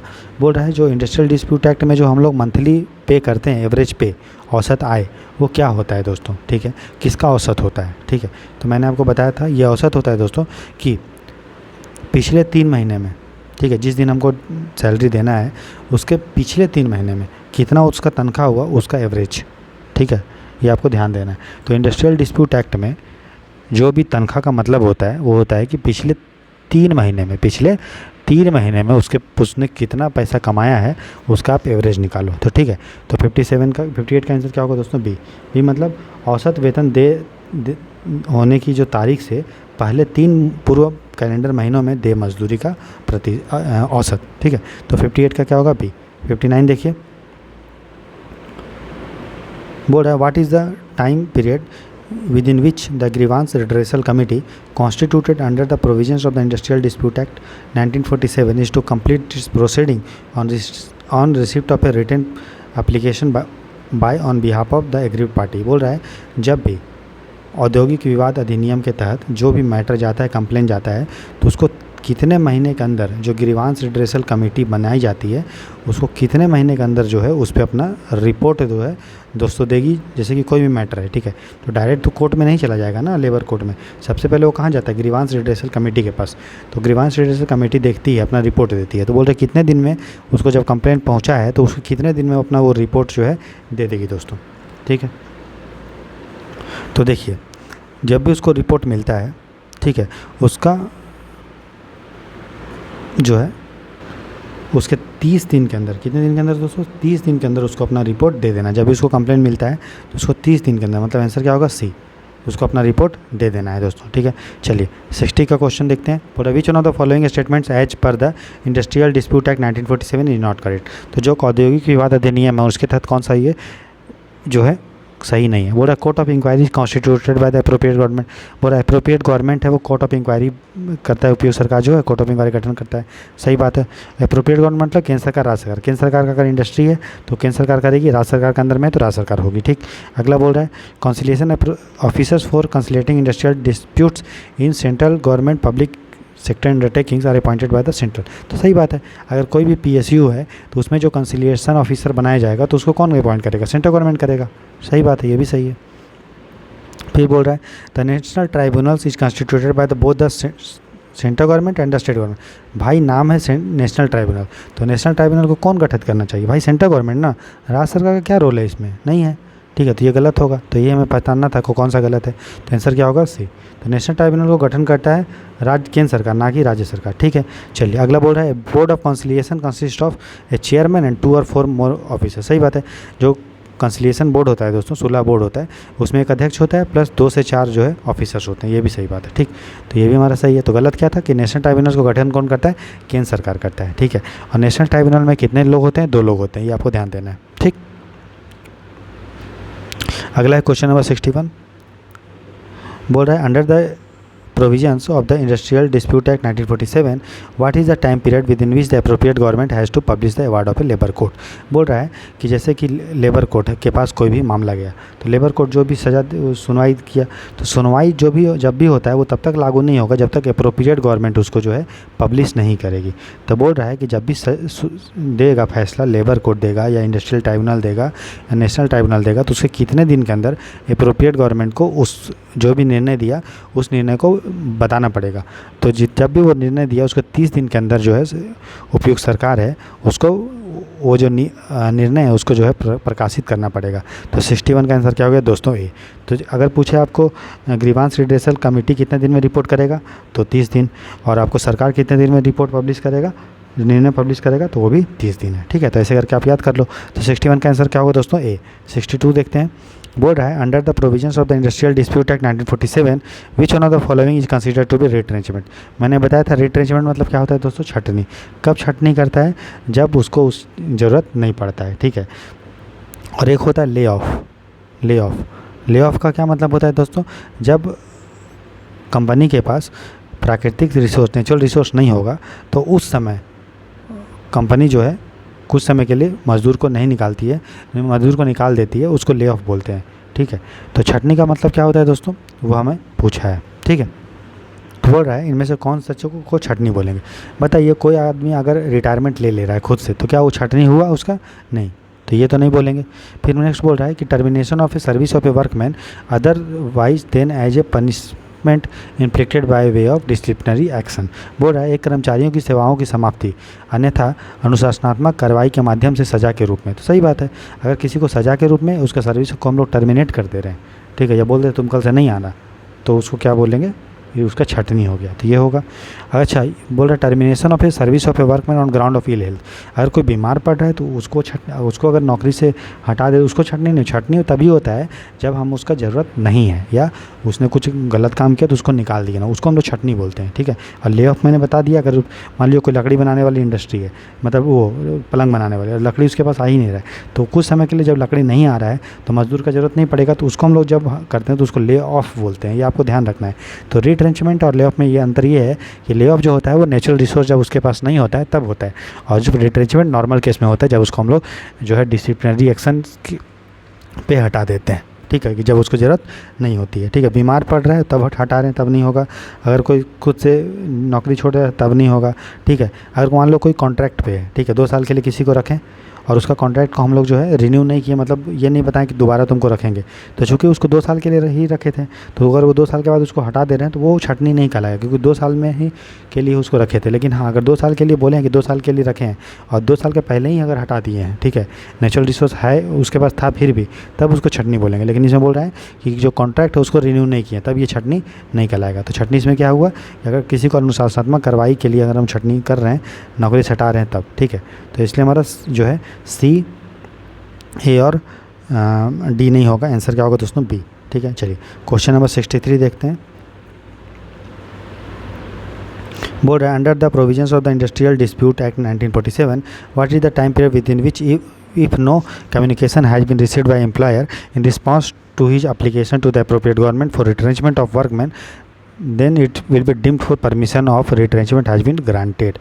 बोल रहा है कि औद्योगिक विवाद अधिनियम 1947 के प्रावधानों के तहत वह समय अवधि क्या है जिसके भीतर यदि कोई नियोक्ता मतलब मालिक द्वारा अगर कामगारों की छटनी किया, रिट्रेंचमेंट किया जाता है, तो उपयुक्त सरकार को उसके जब भी वो आवेदन करेगा, ठीक है, तो अगर मान लो जो कोई किसी को छटनी किया गया है, ठीक है, तो छटनी किया गया, कौन किया, मालिक किसी को छटनी किया, तो उसको कितने दिन के अंदर जो है मान लो एप्रोप्रिएट गवर्नमेंट को अपील किया, और एप्रोप्रिएट गवर्नमेंट कितने दिन के अगर अंदर कुछ नहीं बोलेगा तो माना जाएगा कि ये आदमी का छटनी किया जाएगा, ठीक है।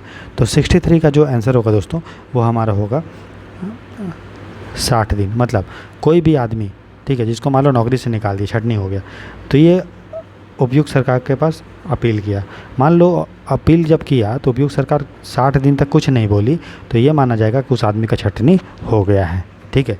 तो छटनी का परमिशन दोस्तों मालिक को मिल जाएगा, ठीक। तो 63 का आंसर क्या होगा दोस्तों, हमारा होगा डी, 60 दिन, ठीक है। चलिए क्वेश्चन नंबर 64 देखते हैं। बोल रहा है the term protected workman is defined in. बोल रहा है संरक्षित कामगार दोस्तों कहाँ पे उल्लेख है, ठीक।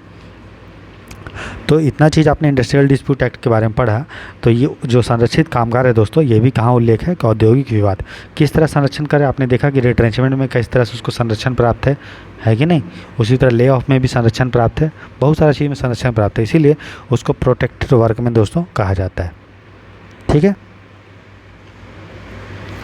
तो प्रोटेक्टेड वर्कमैन का मतलब ऐसा होता है कि कोई भी ट्रेड यूनियन, ठीक है, कोई भी ट्रेड यूनियन का जो हेड होता है, ठीक है, उसका एग्जीक्यूटिव होता है जो, ठीक है, उसको हम लोग दोस्तों बोलते हैं प्रोटेक्टेड वर्कमैन, उसको प्रोटेक्शन मिला हुआ है, ठीक। तो जो प्रोटेक्शन मिला हुआ है दोस्तों, ठीक है, तो जो प्रोटेक्टेड वर्कमैन का डिफिनेशन कहाँ है, इंडस्ट्रियल डिस्प्यूट एक्ट में, ठीक है। और वो कौन होता है, तो ट्रेड यूनियन का जो भी हेड होता है, उसका सचिव होता है, सभापति होता है, वो सब होता है प्रोटेक्टेड वर्कमैन, संरक्षित कामगार, ठीक है। क्वेश्चन नंबर 65 देखते हैं दोस्तों। बोल रहा है which one of the following statement explains that strike is legal under the provisions of the industrial dispute act 1947। बोल रहा है निम्नलिखित में से कौन सा कथन बताता है कि औद्योगिक विवाद अधिनियम 1947 के प्रावधानों के तहत हड़ताल कानूनी है। ठीक है, मतलब कौन सा हम लोग बोलेंगे कि हड़ताल जो है सही है। ठीक, बोल रहा है ए strike declared in consequence of an illegal lockout.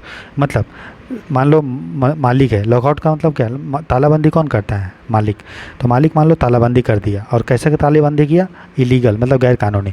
अगर उसके परिप्रेक्ष्य में, ठीक है, मालिक ने ताला फिर जो है फैक्ट्री को ताला लगा दिया, बंद कर दिया, तो इसको विरोध करने के लिए अगर मजदूर जो है अगर हड़ताल करता है और मालिक जो तालाबंदी किया था वो गैर कानूनी रूप से किया था, इलीगल तरीक़ा से, तो उसी का विरोध करने के लिए अगर मजदूर अगर हड़ताल बुलाता है तो वो स्ट्राइक जो होगा दोस्तों वो लीगल होगा, गैर कानूनी।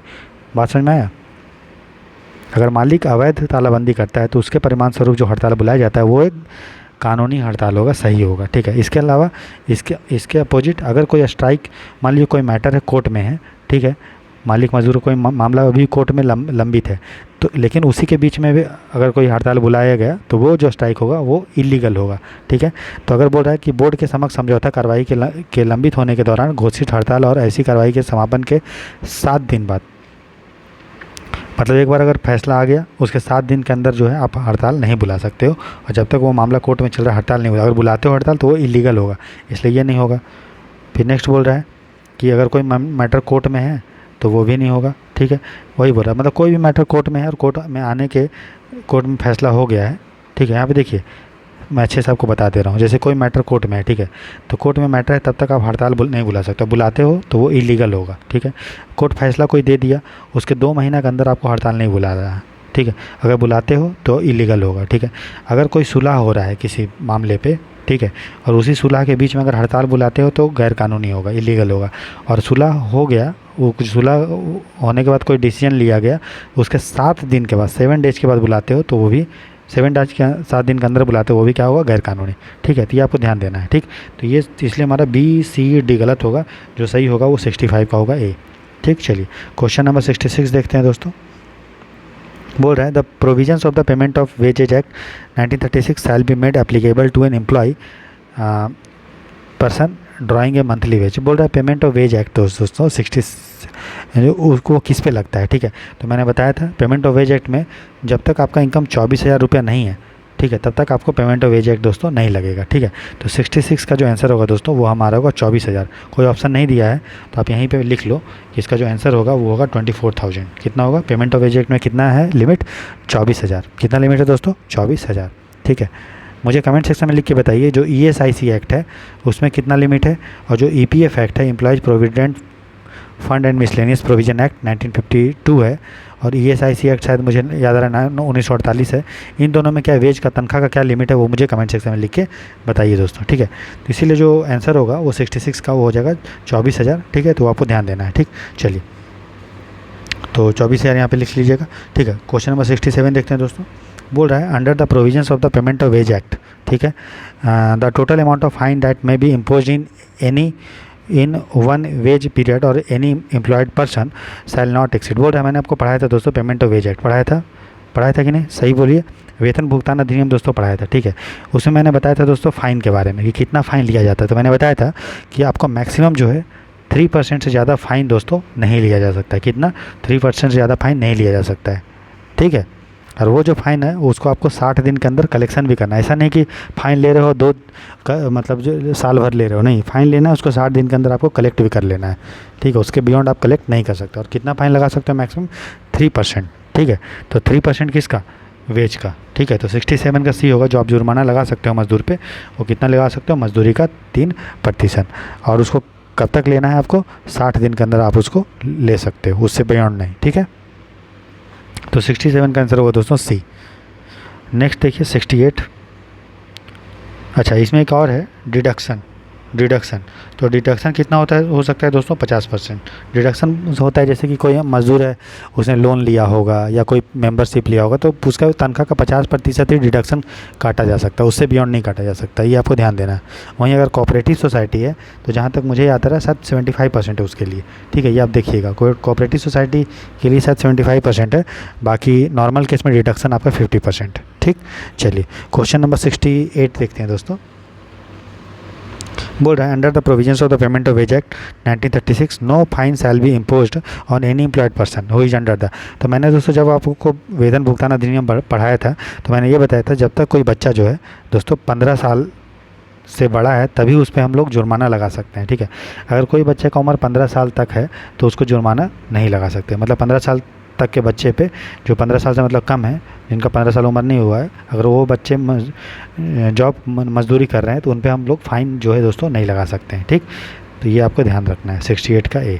ठीक है, तो 69 देखते हैं दोस्तों, ये सब मैंने पढ़ाया है। ठीक है, और इसका जो PDF एकदम छोटा मतलब 25-30 पेज का दिए हैं, तो जो बच्चे नहीं लिए हैं वो आसानी से, मैंने देखिए जितना भी PDF है, जितना भी टेस्ट सीरीज है, सभी चीज़ों को मात्र 99 रुपीज़ में 99 रुपीज़ में दोस्तों परचेज कर सकते हैं, ले सकते हैं। ठीक है, और किस तरह से ले सकते हैं वो मैं कमेंट सेक्शन में पिन कर दूँगा, वहाँ से आप उसको देख सकते हैं। ठीक है, मैं भी उसको नहीं बताना चाहता हूँ क्योंकि उसमें टाइम लगता है। ठीक है, अभी पढ़िए, मेन अभी हमारा मकसद पढ़ाना है। ठीक है, पैसा कमाना नहीं है। ठीक है, चलिए पढ़िए। क्वेश्चन नंबर 69 है दोस्तों, बोल रहे हैं under the provision of the payment of wages act 1936 fine imposed on any employed person can not be recovered after expiry of how many days. वो वही बोल रहा है कि जब भी आपको जुर्माना आप पे लगेगा तो आपको कितने दिन के अंदर जो है दोस्तों आप पे जो है वो जुर्माना वसूला जा सकता है। ठीक है, तो देखिए दोस्तों थोड़ा सा उसमें शायद मिस्टेक हो गया। 90 डेज़ तक, मतलब 90 डेज तक आपको जो है जुर्माना, जैसे मान लीजिए आपको जुर्माना अभी लगा, आज कितना तारीख है दोस्तों, आज है शायद 21 जून, तो जून से जुलाई, जुलाई से अगस्त, अगस्त से सितंबर, मतलब 21 सितंबर तक मतलब आपको जुर्माना जो है वसूला जाएगा जो भी। तो जब आपको जिस दिन जुर्माना लगा उसके 90 दिन के अंदर जुर्माना आपको वसूल लेना है, उसके बियॉन्ड जुर्माना आपको मजदूर नहीं लगाएगा। ठीक है, तो याद रखा कितना जुर्माना लगाएगा, 3%, ये आपको ध्यान रखना, 3% लगाएगा और उसको 90 दिन के अंदर रिकवर करना है, 69। ठीक है, तो 69 का होगा 90 डेज, याद रखिएगा। पहले गलती से शायद 60 दिन बता दिया, लेकिन कितना होगा दोस्तों, 90 दिन। ठीक है, क्वेश्चन नंबर 70 देखिए दोस्तों, बोल रहा है, तो ये हमारा क्वेश्चन नंबर 70 है। बोल रहा है न्यूनतम भुगतान अधिनियम जो है मजदूरी अधिनियम 1948 के तहत निम्नलिखित में से कौन सा मजदूरी का एक घटक है। मतलब वेजेज में हम लोग क्या चीज़ को कैलकुलेट करते हैं। देखिए वेजेज में जो है दोस्तों हम लोग कैलकुलेट करते हैं, क्या हाउस एकोमोडेशन कैलकुलेट करते हैं, क्या घर में रहने के लिए जो भी एकोमोडेशन आपको दिया जाता है, ठीक है, क्या उस घर का वैल्यू को काउंट करते हैं, नहीं। क्या उसमें मेडिकल अटेंडेंस काउंट करते हैं, नहीं। क्या उसमें ट्रैवलिंग अलाउंस काउंट करते हैं, नहीं। उसमें HRA काउंट करते हैं, जो आपको घर रहने के लिए जो आपको रेंट दिया जाता है दोस्तों, वो काउंट करते हैं। ये नहीं कि आपने 20 लाख का घर दिया तो 20 लाख रुपये काउंट नहीं होगा। वैल्यू ऑफ हाउस एकोमोडेशन मतलब क्या हुआ कि आपने मान लीजिए 20,000 का घर लिया तो आपको 20,000 रुपये सरकार थोड़ी देगी, आपको सरकार देगी HRA, हाउस रेंटल अलाउंस, जो हर शहर में अलग अलग रुपया होता है। ठीक है, फिक्स है। जैसे हम लोग का भी है कि अगर जेड सिटी में अगर हैं आप, एक सिटी में है, एक सिटी में दिल्ली, कलकत्ता, चेन्नई, मुंबई, महानगर में, तो आपको 12,500 रुपये सरकार देती है। ठीक, अगर आप वाई सिटी में है, पटना शहर में है, जैसे पटना, भुवनेश्वर, ये सब में, तो आपको जो है 8,500 रुपये HRA मिलता है। ठीक, अगर आप जेड सिटी में हैं और छोटे शहर मुजफ्फरपुर हो गया या फिर भागलपुर हो गया, वहाँ आपको 4-4,500 रुपये दोस्तों मिलेगा। ठीक है, तो ये होता है HRA। ऐसा नहीं है कि आप 20,000 का फ्लैट ले लिए तो आपको 20,000 रुपये नहीं देगी, जो ऑप्शन ए बोल रहा है। ठीक है, तो वेज में हम लोग दोस्तों क्या क्या काउंट करते हैं ये मैंने आपको बताया था।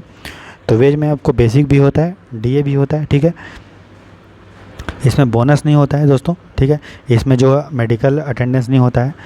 ठीक है, ये आपको ध्यान देना है।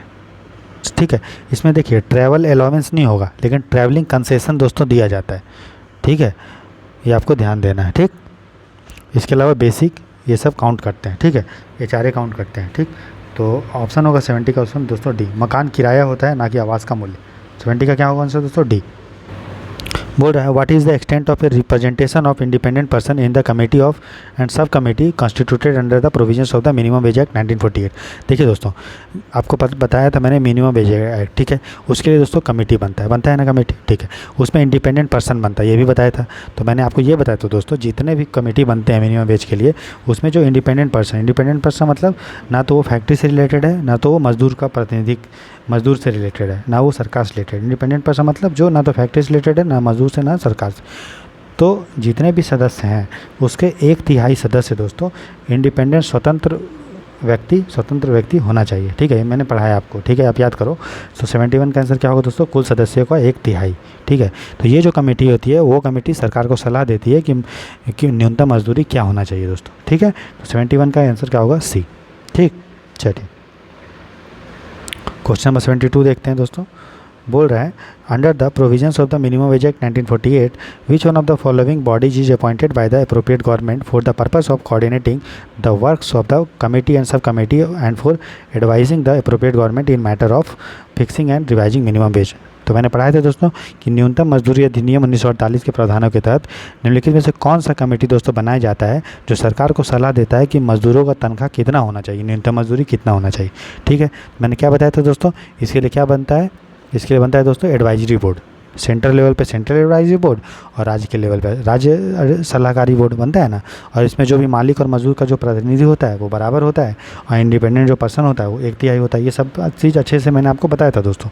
ठीक है, तो एडवाइजरी बोर्ड बनता है दोस्तों। ठीक है, तो 72 का क्या होगा आंसर, सलाहकार बोर्ड। ठीक, चलिए अब बनाता कौन है, राज्य सरकार।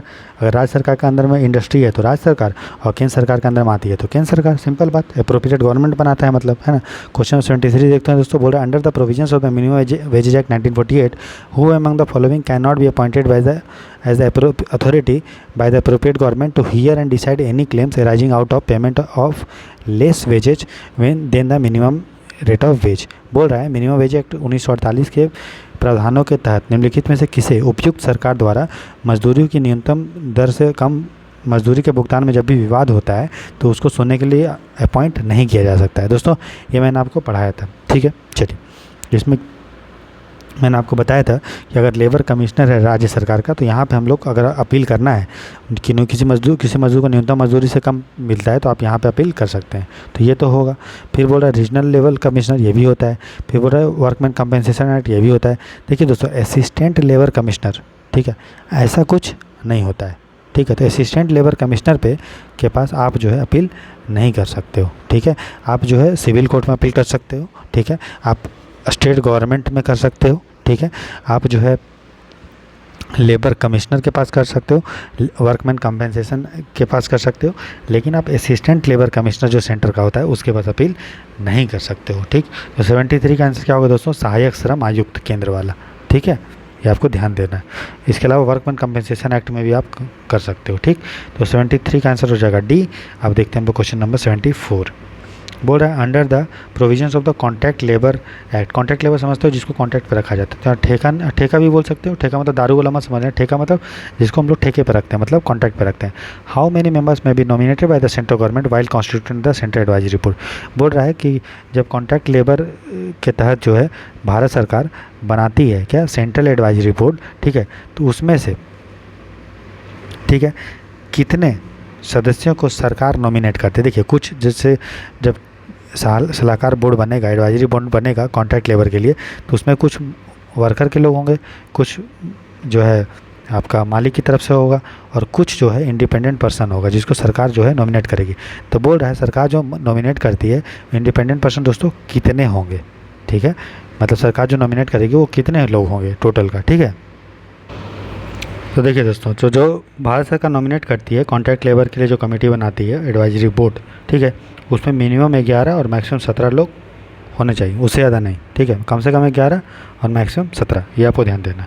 ठीक है, तो 74 का आंसर क्या होगा दोस्तों, 17 से अधिक नहीं लेकिन 11 से कम नहीं। ठीक, चलिए अगला है क्वेश्चन नंबर 75। फिर से वही कॉन्ट्रैक्ट लेबर पे क्वेश्चन है। पूरा under the provisions of the contract labour act 1970 a contractor has to provide maintain a canteen wherein ordinarily minimum. बोल रहा कॉन्ट्रैक्ट लेबर एक्ट में के तहत जो है मालिक जो है एक कैंटीन का प्रावधान करता है, कैंटीन बनाता है। कब बनाता है, तो मैंने आपको दोस्तों फैक्ट्री एक्ट पढ़ाया था। तो फैक्ट्री एक्ट में कैंटीन कब बनता है, जब 250 से ऊपर मजदूर हैं तब कैंटीन बनता है। तो कॉन्ट्रैक्ट लेबर एक्ट में दोस्तों कैंटीन कब बनता है। ठीक है, ये हमारा क्वेश्चन है। तो ऑप्शन देखिए क्या क्या बोल रहा है। फर्स्ट है 50, फिर 100, फिर 20 और 70। ठीक है दोस्तों, तो आंसर क्या है 100। तो जब तक 100 वर्कर नहीं होंगे तब तक जो है कैंटीन का मतलब 100 वर्कर होंगे तो कैंटीन बनाना ही पड़ेगा, उसके कम में भी बना सकता है। लेकिन जो कानून ये बोलता है कि जब तक 100 मजदूर नहीं है तब तक कैंटीन का जो है मालिक पे ये क्या है मतलब फोर्स नहीं है, मतलब मालिक पे हम बोल नहीं सकते भैया तुम कैंटीन बनाओ। ठीक है, तो जब तक 100 अनुबंध श्रमिकों को नियोजित जब तक ठेकेदार नहीं करता है तब तक उनके लिए कैंटीन बनाने का दोस्तों प्रावधान नहीं है। फैक्ट्री एक्ट में कितना लिखा है बताइए, तो फैक्ट्री एक्ट में लिखा है दोस्तों कितना, फैक्ट्री एक्ट में लिखा है 250 वर्कर, है ना, मैंने बताया था कैंटीन के लिए। चलिए तो क्वेश्चन नंबर 75 का आंसर हो गया बी। 76 देखते हैं, विच one of the following provisions is not covered under the contract labour act 1970। दोस्तों अगर इसका आपको पीडीएफ चाहिए तो आप जो है 99 रुपीज़ वाला टेस्ट सीरीज ग्रुप ज्वाइन करके सारे पीडीएफ को ले सकते हैं, टेस्ट सीरीज का भी और इसका भी, ठीक है। चलिए दोस्तों देखते हैं, बोला विच one of the following is not covered under the contract labour. Contract labour act में क्या दोस्तों कवर नहीं है, ये बताइए। क्या उसमें ड्रिंकिंग वाटर होना चाहिए मजदूर के लिए? होना चाहिए। क्या रेस्ट रूम होना चाहिए? होना चाहिए। फर्स्ट एड होना चाहिए? होना चाहिए। दोस्तों कॉन्ट्रैक्ट लेबर के लिए क्रेच का शिशु गृह का प्रावधान दोस्तों नहीं है, ठीक है, ये आपको ध्यान देना है, ठीक है। शिशु गृह का प्रावधान नहीं है। कैंटीन का प्रावधान है, श्रम गृह का है, ठीक है। लैट्रिन होना चाहिए, यूरिनल्स होना चाहिए, लेट बाथ होना चाहिए, कपड़ा धोने होने का रहना चाहिए, पानी की व्यवस्था होना चाहिए, लेकिन उसमें कहीं भी शिशु गृह का प्रावधान दोस्तों नहीं है। शिशु गृह का प्रावधान कहाँ पे बताइए, तो वो है मैटरनिटी बेनिफिट एक्ट में है, ठीक है, मातृत्व सुरक्षा अधिनियम, मातृत्व लाभ अधिनियम और फैक्ट्री एक्ट में दोस्तों, ठीक है। चलिए क्वेश्चन नंबर 76 का आंसर क्या होगा, डी। चलिए क्वेश्चन नंबर 77 देखते हैं, फटाफट करते हैं। बोल रहा under the provisions of the contract labour act, ठीक है, 1970। बोल रहा अनुबंध श्रम अधिनियम जो है, जिसको ठेका अधिनियम भी बोलते हैं, उसके तहत which one of the following statement is true with respect to state advisory board का चेयरमैन का अपॉइंटमेंट। बोल रहा है स्टेट एडवाइजरी जो बोर्ड होता है ये कौन बनाएगा, राज्य सरकार, उसका चेयरमैन का अपॉइंटमेंट कौन करेगा, ये हमसे क्वेश्चन पूछा है दोस्तों, ठीक है। देखिए जब स्टेट एडवाइजरी बोर्ड को बनाता कौन है, नाम से क्या पता है, सेंटर नहीं है, स्टेट है, तो स्टेट एडवाइजरी बोर्ड को अगर चेयरमैन को बनाना है तो कौन बनाएगा, राज्य सरकार। तो इसका जो अध्यक्ष है वो राज्य सरकार द्वारा नियुक्त किया जाना है, ठीक है, ये आपको ध्यान देना है, ठीक है। इसमें भी वही है, 11 से 17 लोग को जो है राज्य सरकार नॉमिनेट करती है, और जितने मजदूर का हित हो लोग होंगे उतना ही जो है मालिक का भी प्रतिनिधि होगा, ठीक है, समझ में आ गया, ये आपको ध्यान देना है, ठीक है। तो 77 का क्या होगा आंसर दोस्तों, हमारा ए, जिसको अपॉइंट कौन करता है, चेयरमैन को, ये अपॉइंट करता है हमारा राज्य सरकार। राज्य सरकार का जो है सलाहकारी बोर्ड है उसके लिए राज्य सरकार, केंद्र यहीं पर अगर रहता है केंद्र सलाहकारी बोर्ड तो केंद्र सरकार करता है उसका अध्यक्ष का। तो 77 का आंसर हो गया ए। आप देखते हैं क्वेश्चन नंबर 78, ठीक है। बोल रहा है under the provisions of the child labour act 1986। तो चाइल्ड लेबर एक्ट जो 1986 है उसके तहत चीफ जो child labour technical advisory committee consisting of chairman and such other member. तो देखिए चाइल्ड लेबर एक्ट में एक संस्था का निर्माण करने का बात बोला है जिसका नाम है child labour technical advisory committee, ठीक है, बाल श्रम तकनीकी सलाहकार समिति, ठीक है। वो क्या करता है, जो भारत सरकार होता है दोस्तों या राज्य सरकार होता है उसको एडवाइस देता है, टेक्निकल एडवाइस देता है कि चाइल्ड लेबर को हम लोग कैसे जो है कम कर सकते हैं, ख़त्म कर सकते हैं, ठीक। तो उसका उसमें एक अध्यक्ष होता है और उसमें अन्य सदस्य होते हैं, ठीक है। तो जो एक तो चेयरमैन होगा और मैक्सिमम कितने और लोग उसमें सदस्य हो सकते हैं दोस्तों, ठीक है। तो आपको याद रखना है कि एक सदस्य होता है और मैक्सिमम जो है 10 उसके, एक चेयरमैन होता है और मैक्सिमम उसके 10 सदस्य हो सकते हैं दोस्तों। तो 78 का क्या होगा आंसर दोस्तों, 10, ठीक है। तो जो टेक्निकल एडवाइजरी बनाया जाता है कमेटी चाइल्ड लेबर के लिए, बाल श्रम के लिए, उसमें एक सदस्य होगा, एक अध्यक्ष होगा और मैक्सिमम उसमें 10 से दोस्तों सदस्य होंगे, ठीक है, ये आपको ध्यान देना है। तो 78 का क्या होगा आंसर दोस्तों, बी, ठीक। चलिए प्रीवियस ईयर क्वेश्चन अच्छे से आप करो, जो मैं करवा रहा हूँ आप इसको बार बार 1-2 बार देख लीजिए, और जो भी पीडीएफ आपको दिया जाएगा टेस्ट सीरीज ग्रुप में आप उसको जो है पढ़ सकते हैं, ठीक है। सॉल्यूशन जो है थोड़ा डिटेल में है, आपको पढ़ने में अच्छा लगेगा। बोल रहा है under the provisions of the child labour act 1986 the list of occupation in which child are prohibited to be employed is provided in. बोल रहा है 1986 एक्ट के तहत जो है बच्चे जो है कुछ चीज़ में उनको काम करने के लिए निषेध है, वो नहीं कर सकते हैं। तो वो कहाँ पर उल्लेख है, क्या वो शेड्यूल्ड के पार्ट बी में है या सेक्शन 4 में है उल्लेख दोस्तों, या फिर पार्ट 6 में है या शेड्यूल पार्ट ए में है, ठीक है दोस्तों। तो जो शेड्यूल, तो देखिए दोस्तों जो हमारा शेड्यूल 3 है, ठीक है, यहाँ पे लिख लो आप शेड्यूल 3। तो जो भी शेड्यूल 3 है, ठीक है, उसके पार्ट ए में उल्लेख है कि कहाँ कहाँ वो जो है काम नहीं कर सकता है, ठीक है, ये आप याद रखना है। तो जो सेक्शन 3 है चाइल्ड लेबर एक्ट का वो प्रोहिबिट करता है, और किस चीज़ में, तो जो हमारा शेड्यूल है पार्ट ए, ठीक है, पार्ट ए जो शेड्यूल जो है, शेड्यूल का पार्ट ए में उल्लेख है कि कौन कौन सा काम वो नहीं कर पाएगा, ठीक है। तो पार्ट ए में उल्लेख है सेक्शन 3, यहाँ पे शेड्यूल नहीं, जो शेड्यूल भी है सेक्शन 3 में उल्लेख है, सेक्शन 3 में शेड्यूल है, शेड्यूल के अंदर पार्ट है पार्ट ए, तो पार्ट ए में उल्लेख है कि कौन सा काम जो है बच्चा नहीं कर सकता है, ठीक। तो आंसर क्या होगा, पार्ट ए, ठीक है। तो हमारा होगा डी, ठीक है, ठीक है, समझ गए आप। तो पार्ट ए, ठीक ठीक है, सेक्शन 3 का पार्ट है। ठीक, चलिए क्वेश्चन नंबर 80 देखते हैं दोस्तों। आंसर होगा डी। ठीक है, अधिनियम के अनुसूची धारा 3 पार्ट ए। क्वेश्चन नंबर 80 देखते हैं दोस्तों। बोल रहा है which one of the following is to be constituted under the provision of child labour act. तो चाइल्ड लेबर एक्ट में क्या बनाता है, अभी हमने पढ़ा कि चाइल्ड लेबर एक्ट में दोस्तों हम लोग जो बनाते हैं वो बनाते हैं क्या, child labour technical advisory committee. अभी पढ़े इसके बारे में, जिसमें एक सदस्य होता है, ये सॉरी एक मेंबर होता है ना, ये मतलब एक अध्यक्ष होता है और 10 उस मैक्सिमम जो है 10 उसके सदस्य होंगे, ये बनाते हैं। तो child labour technical advisory committee दोस्तों बनाते हैं। ठीक है, ये मैंने आपको बता दिया। बाल श्रम तकनीकी सलाहकार समिति, जिसमें एक सदस्य, जिसमें एक अध्यक्ष, याद रखिए एक अध्यक्ष और 10 मैक्सिमम सदस्य हो सकते हैं। तो 80 का आंसर क्या होगा दोस्तों, बी। आगे देखिए क्वेश्चन नंबर 81। बोल विच one of the following is not correct under the provision of child labour act. 1986 act के तहत कौन सा चीज़ जो है सही नहीं है। ठीक है, देखिए चाइल्ड लेबर एक्ट के तहत जो है कोई भी बच्चा, ठीक है, रात के 7 बजे से सुबह के 8 बजे तक काम नहीं कर सकता, ये हमारा सही है। लेकिन हमें पूछा है कि कौन सही नहीं है, मतलब गलत वाला पता करना है। ठीक है, तो ये तो सही है कि किसी बच्चे को शाम 7 बजे से सुबह 8 बजे के बीच काम करने की अनुमति नहीं दी जाएगी, एकदम सही है। फिर बोल रहा था total period of work including interval for rest shall not spread over more than 6 hour. अब बच्चे को जो है आप 6 घंटे से लगातार 6 घंटे से ज़्यादा काम नहीं करा सकते, मतलब उसको अगर बीच में जितना भी टाइम दिया जाता है, ठीक है, रेस्ट करने के, आराम करने के लिए, सबको जोड़ के मैक्सिमम आपको 6 घंटे ज़्यादा काम आप नहीं करा सकते हो। ठीक है, ये आपको ध्यान देना है। उसके बाद लगातार आप बच्चे को 3 घंटे ज़्यादा काम दोस्तों नहीं करा सकते हो। ठीक है, तो बोल रहा है ठीक है, तो लगातार जो है 3 घंटा काम नहीं करा सकते हो, मतलब आपको टोटल एक दिन में 6 घंटा ज़्यादा काम करा ही नहीं सकते हो, और लगातार 3 घंटा जो है लगातार काम नहीं करा सकते हो दोस्तों। ठीक है, अच्छा फिर बोल रहा है अगला है चाइल्ड में भी permitted to work overtime maximum for 2 hour in a day. बोल रहा है एक बच्चा मैक्सिमम एक दिन में 2 घंटे के लिए ओवर टाइम कर सकता है। ओवर टाइम का मतलब समझते हो, जितना एक दिन में कितना काम कर सकता है, 6 घंटा। तो बोल रहा है 6 घंटे के अलावा 2 घंटा ओवर टाइम भी कर सकता है।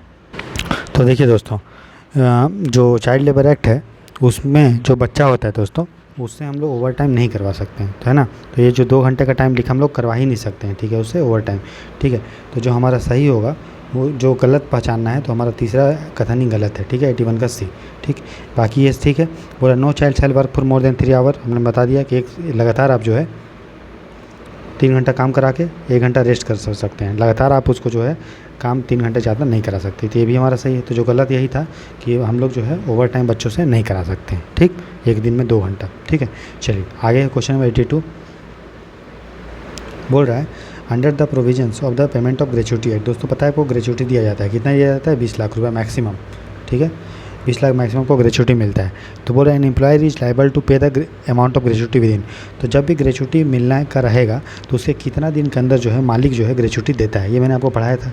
तो मैंने ये बताया था दोस्तों कि जब मान लो किसी आदमी को ग्रेचुटी मिलना है 21 जुलाई को, ठीक है, तो उसके 21 जुलाई से 1 महीना आगे तक, मतलब 21 अगस्त तक आपको उस आदमी को ग्रेचुटी देना ही पड़ेगा। ठीक है, 30 दिन के अंदर, 30 दिन के अंदर जो है ग्रेचुटी उसको देना पड़ेगा। और कितना ग्रेचुटी दे सकता है, मैक्सिमम 20 लाख रुपये। कितना दे सकता है, मैक्सिमम 20 लाख रुपये। ठीक है, ये आपको ध्यान देना है।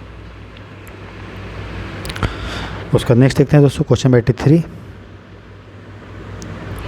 बोल रहा है under the provisions of the payment of gratuity act what is the maximum amount of gratuity. कितना हो गया है दोस्तों, 20 लाख। कितना हो गया है, 20 लाख। तो इसको आप काट दो ऑप्शन, इसका आंसर क्या होगा, 20 लाख। तो 83 का आंसर क्या होगा, 20 लाख। मैक्सिमम ग्रेचुटी कितना दे सकते हैं दोस्तों, 20 लाख रुपए। ठीक है, ये आपको ध्यान देना है। ठीक है, उसके बाद क्वेश्चन नंबर 84 देखते हैं। बोल रहा है under the provisions of the payment of gratuity act who among the following is not part of the family. तो ग्रेचुटी दिया जाता है, ग्रेचुटी का मतलब क्या होता है, जैसे कोई भी आदमी है, ठीक है, किसी भी इंडस्ट्री में बहुत लंबे समय तक काम किया, तो चूँकि वो अपना सेवा दिया है तो उसी सेवा के बदले में मालिक जो है सैलरी तो उसको देता ही है, सब चीज़ देता है, पेंशन वेंशन सब। इसके अलावा उसको एक बार में रिटायरमेंट के समय कुछ पैसा दिया जाता है, इस जब उसका सर्विस ख़त्म, उसकी को ग्रेचुटी बोलते हैं। ठीक है, तो ग्रेचुटी में देने में परिवार का एक परिभाषा है, ग्रेचुटी जो एक्ट है उसमें परिवार का एक परिभाषा है। तो बोला उनमें, तो ये जो परिवार का परिभाषा उसमें कौन लोग शामिल नहीं हैं। ठीक है, चलिए ये लॉजिक से हम लोग बना लेंगे।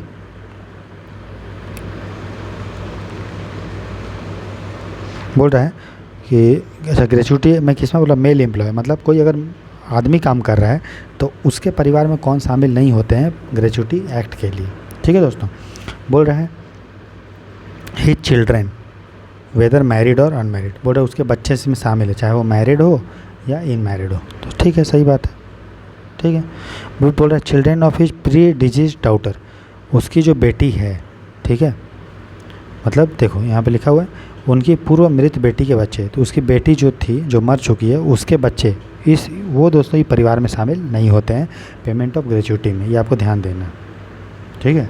इसमें कौन शामिल होता है, इसमें वो आदमी खुद शामिल होता है, उसके बच्चे शामिल होते हैं, ठीक है, उसके माँ बाप शामिल होते हैं, ठीक है, ये सब शामिल होते हैं, समझे, बाकी कोई नहीं, ठीक है।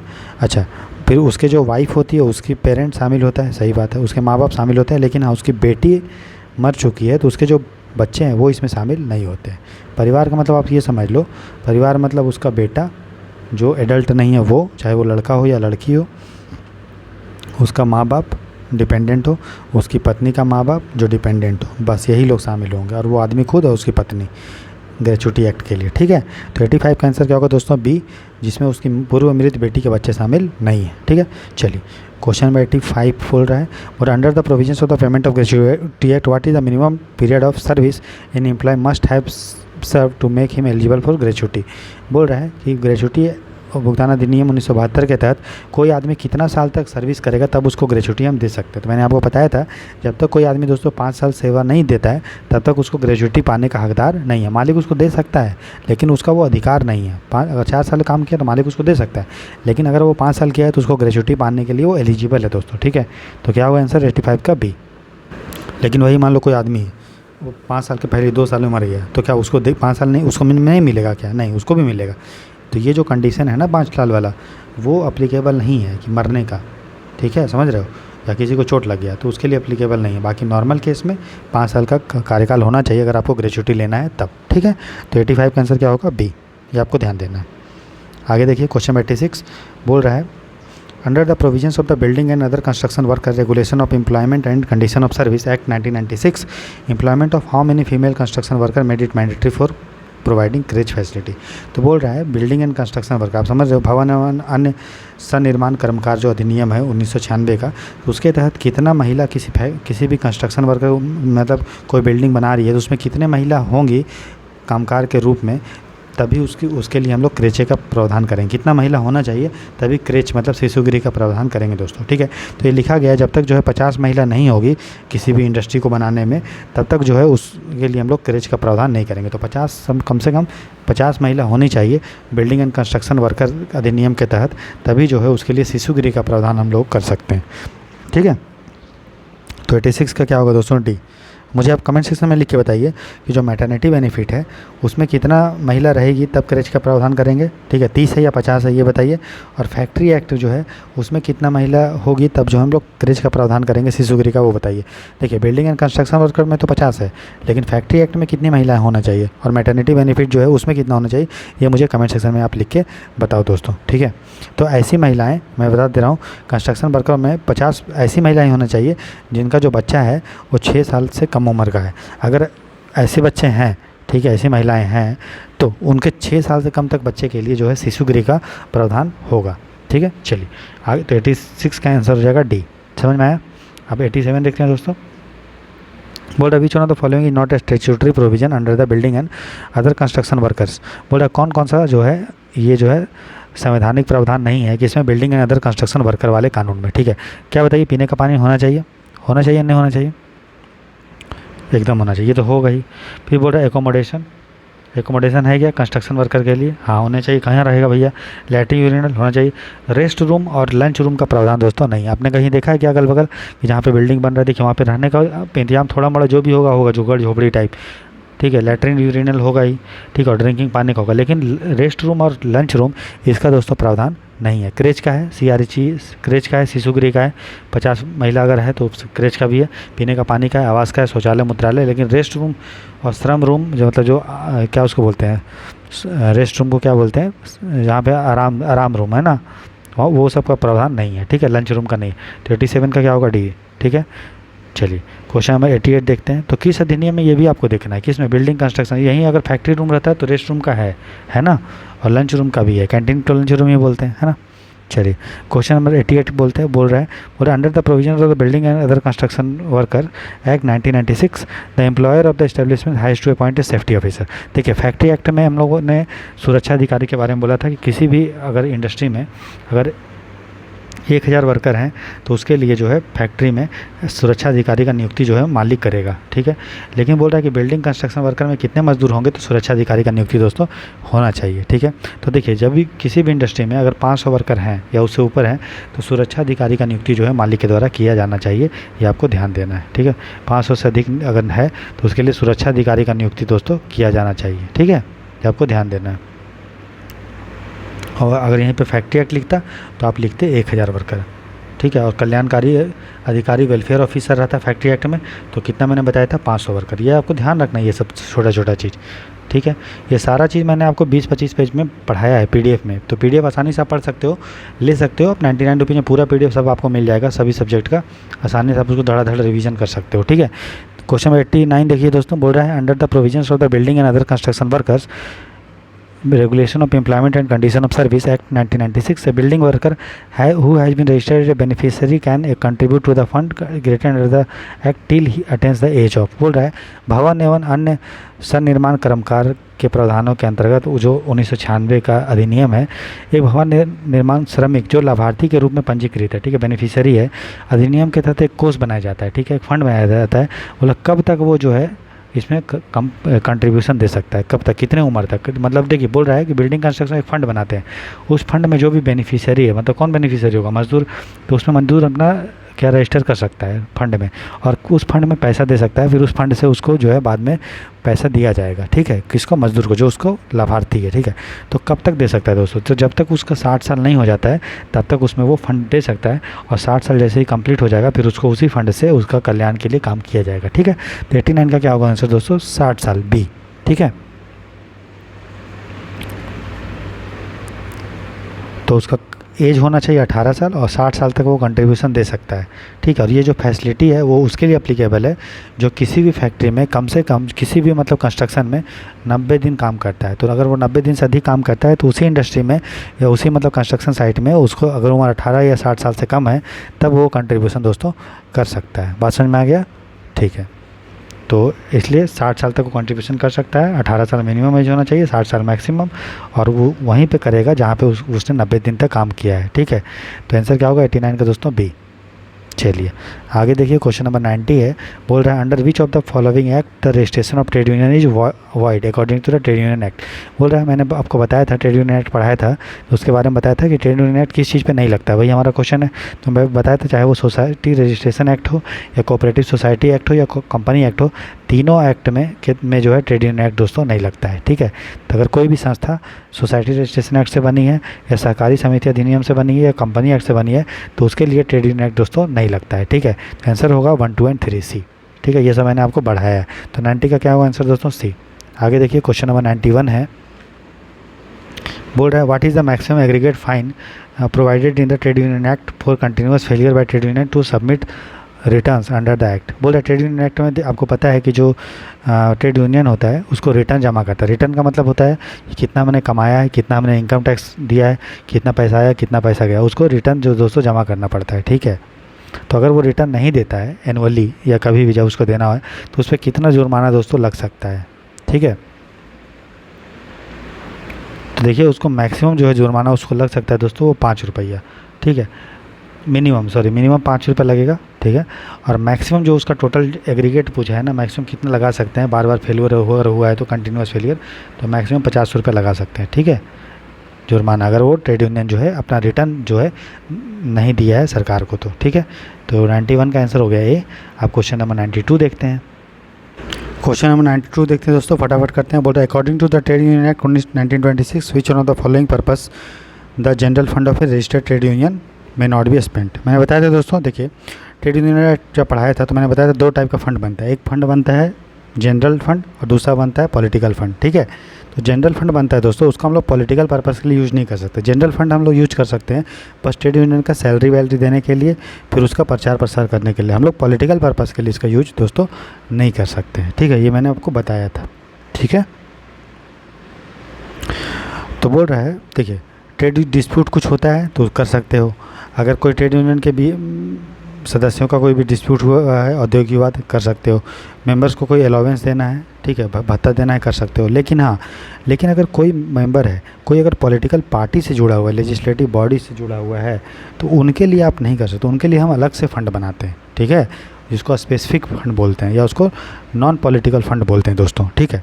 तो ट्रेड यूनियन का जो जनरल फंड होता है, उसमें जो भी ट्रेड यूनियन के जो भी सदस्य होते हैं, जो भी उसके ऑफिस भी मतलब हेड होते हैं, सचिव होते हैं, उनको दिया जाता है पैसा उनसे, ठीक है। इसके अलावा मज़दूर को कोई भत्ता देना है या औद्योगिक विवाद हुआ है तो मज़दूर का जो भी खर्चा पानी है, अगर मज़दूर मर गया तो उसके फैमिली को जो भी पैसा वैसा देना है, वो जनरल फंड का काम होता है। जनरल फंड पे में हम लोग पैसा नहीं दे सकते। अगर किसी कोई भी व्यक्ति है, ठीक है, और वो अगर किसी विधायी निकाय का सदस्य है तो उसको क्यों देंगे पैसा भैया, उसको कह देंगे पैसा, ठीक है। तो उसको पैसा नहीं, उसके लिए स्पेसिफिक फंड बनता है, जनरल फंड नहीं बनता है, ठीक। तो 92 का आंसर होगा सी, ठीक है, जिसमें जनरल फंड से पैसा इनको नहीं दिया जा सकता है, ठीक है। तो ये हो गया 92 का सी। फटाफट करते हैं दोस्तों। 93 का है, अगर आप प्रीवियस ईयर क्वेश्चन अच्छे से अगर करके चले आते हैं, और मैंने जो दिया है आपको इंडस्ट्रियल रिलेशन लेबर लॉ का नोट्स, तो उतना कर लेंगे दोस्तों, तो आपका इंडस्ट्रियलाइजेशन आपका कंप्लीट हो जाएगा। अकाउंटिंग का जो नोट्स दिया हुआ है, कुछ टॉपिक बचे हुए मुझे पता है, 2-3 टॉपिक बचे हुए हैं, वो करवा देंगे, थोड़ा उसमें टाइम लग रहा है। ज़्यादा टॉपिक है नहीं, मतलब 2-3 टॉपिक है, वो आधा घंटा में हो जाएगा, आधे घंटा में। बाकी जो 80% वो मैं कंप्लीट करवा दिया हूँ। अकाउंटिंग का एमसीक्यू भी लोग प्रीवियस ईयर क्वेश्चन करवा ले, 300 एमसीक्यू भी दे दिए हैं। आप पढ़ते रहिए, उसको बार बार रिवाइज कीजिए, सब्जेक्ट बाय सब्जेक्ट उसको कंप्लीट करते रहिए, ठीक है। अभी मैं आपको डेली बेसिस पे एमसीक्यू दे रहा हूँ, पॉलिटी का जैसे एमसीक्यू दे दिया, ये सारा चीज़ हिस्ट्री का दे दिया हूँ, फुल टेस्ट 10 दिया हूँ। ये सारा चीज़ आपको पेड ग्रुप में 99 रुपीज़ वाला में सारी चीज़ मिल जाएगा। उसमें आपको उसके अलावा आपको कहीं भी जाने का ज़रूरत नहीं है दोस्तों। बस उतना ही चीज़ आप अच्छे से कर लीजिए। करंट अफेयर जो है वो कल से थोड़ा थोड़ा डेली करके जो बचा हुआ चीज़ है उसको भी कंप्लीट कर देंगे, ठीक है। आप पढ़िए बस। But which one of the following is not a ground for the cancellation of registration of trade union under the trade union act 1926। बोल रहा है ट्रेड यूनियन एक्ट का हम लोग पंजीकरण किस आधार पर नहीं कर सकते हैं, ठीक है। तो मैंने आपको बताया था, अगर मान लीजिए ट्रेड यूनियन अगर धोखाधड़ी से अपना रजिस्ट्रेशन लिया है तो हम लोग कर सकते हैं, तो ये तो नहीं होगा। फिर बोल रहा है अगर उसने किसी कानून को तोड़ा है तो तभी कर सकते हैं। उसके बाद अगर उसका जो अगर ट्रेड यूनियन का अगर रजिस्ट्रेशन जो है, ठीक है दोस्तों, अगर कैंसिल हो चुका है, ठीक है ना, तो भी कर सकते हैं। अगर ट्रेड यूनियन का जो जनरल बॉडी है, जनरल बॉडी मतलब जो पूरा ट्रेड यूनियन का ग्रुपिंग होता है, जो भी सदस्य होते हैं उसको जनरल बॉडी बोलते हैं, ठीक है। अगर उसका जनरल सदस्य लोग डिसाइड करें कि फलाना आदमी जो है अध्यक्ष नहीं बनेगा, ठीक है, तब उसका थोड़ी ना रजिस्ट्रेशन कैंसिल करेंगे। मान लो जो बहुत सारे सदस्य हैं वो बोल रहे हैं कि यार ये आदमी ट्रेड यूनियन का अध्यक्ष नहीं बनना चाहिए, ठीक है, तो उस आधार पर हम इसके बाद सदस्यता थोड़ी कैंसिल कर सकते हैं कि नहीं, जो ट्रेड यूनियन का सदस्य चाहेगा वही जो है बनेगा कौन, अध्यक्ष, ठीक है। तो उस आधार पर हम उसका ट्रेड यूनियन रद्द नहीं कर सकते। ट्रेड यूनियन का रजिस्ट्रेशन रद्द करने का यही आधार है कि ग्राउंड है कि अगर वो फ्रॉड से लिया है या कोई कानून को तोड़ा है, ठीक है, या फिर उसका रजिस्ट्रेशन कैंसिल हो चुका है, एप्लीकेशन कैंसिल हो गया तभी, ठीक। तो 93 का आंसर क्या होगा दोस्तों, सी।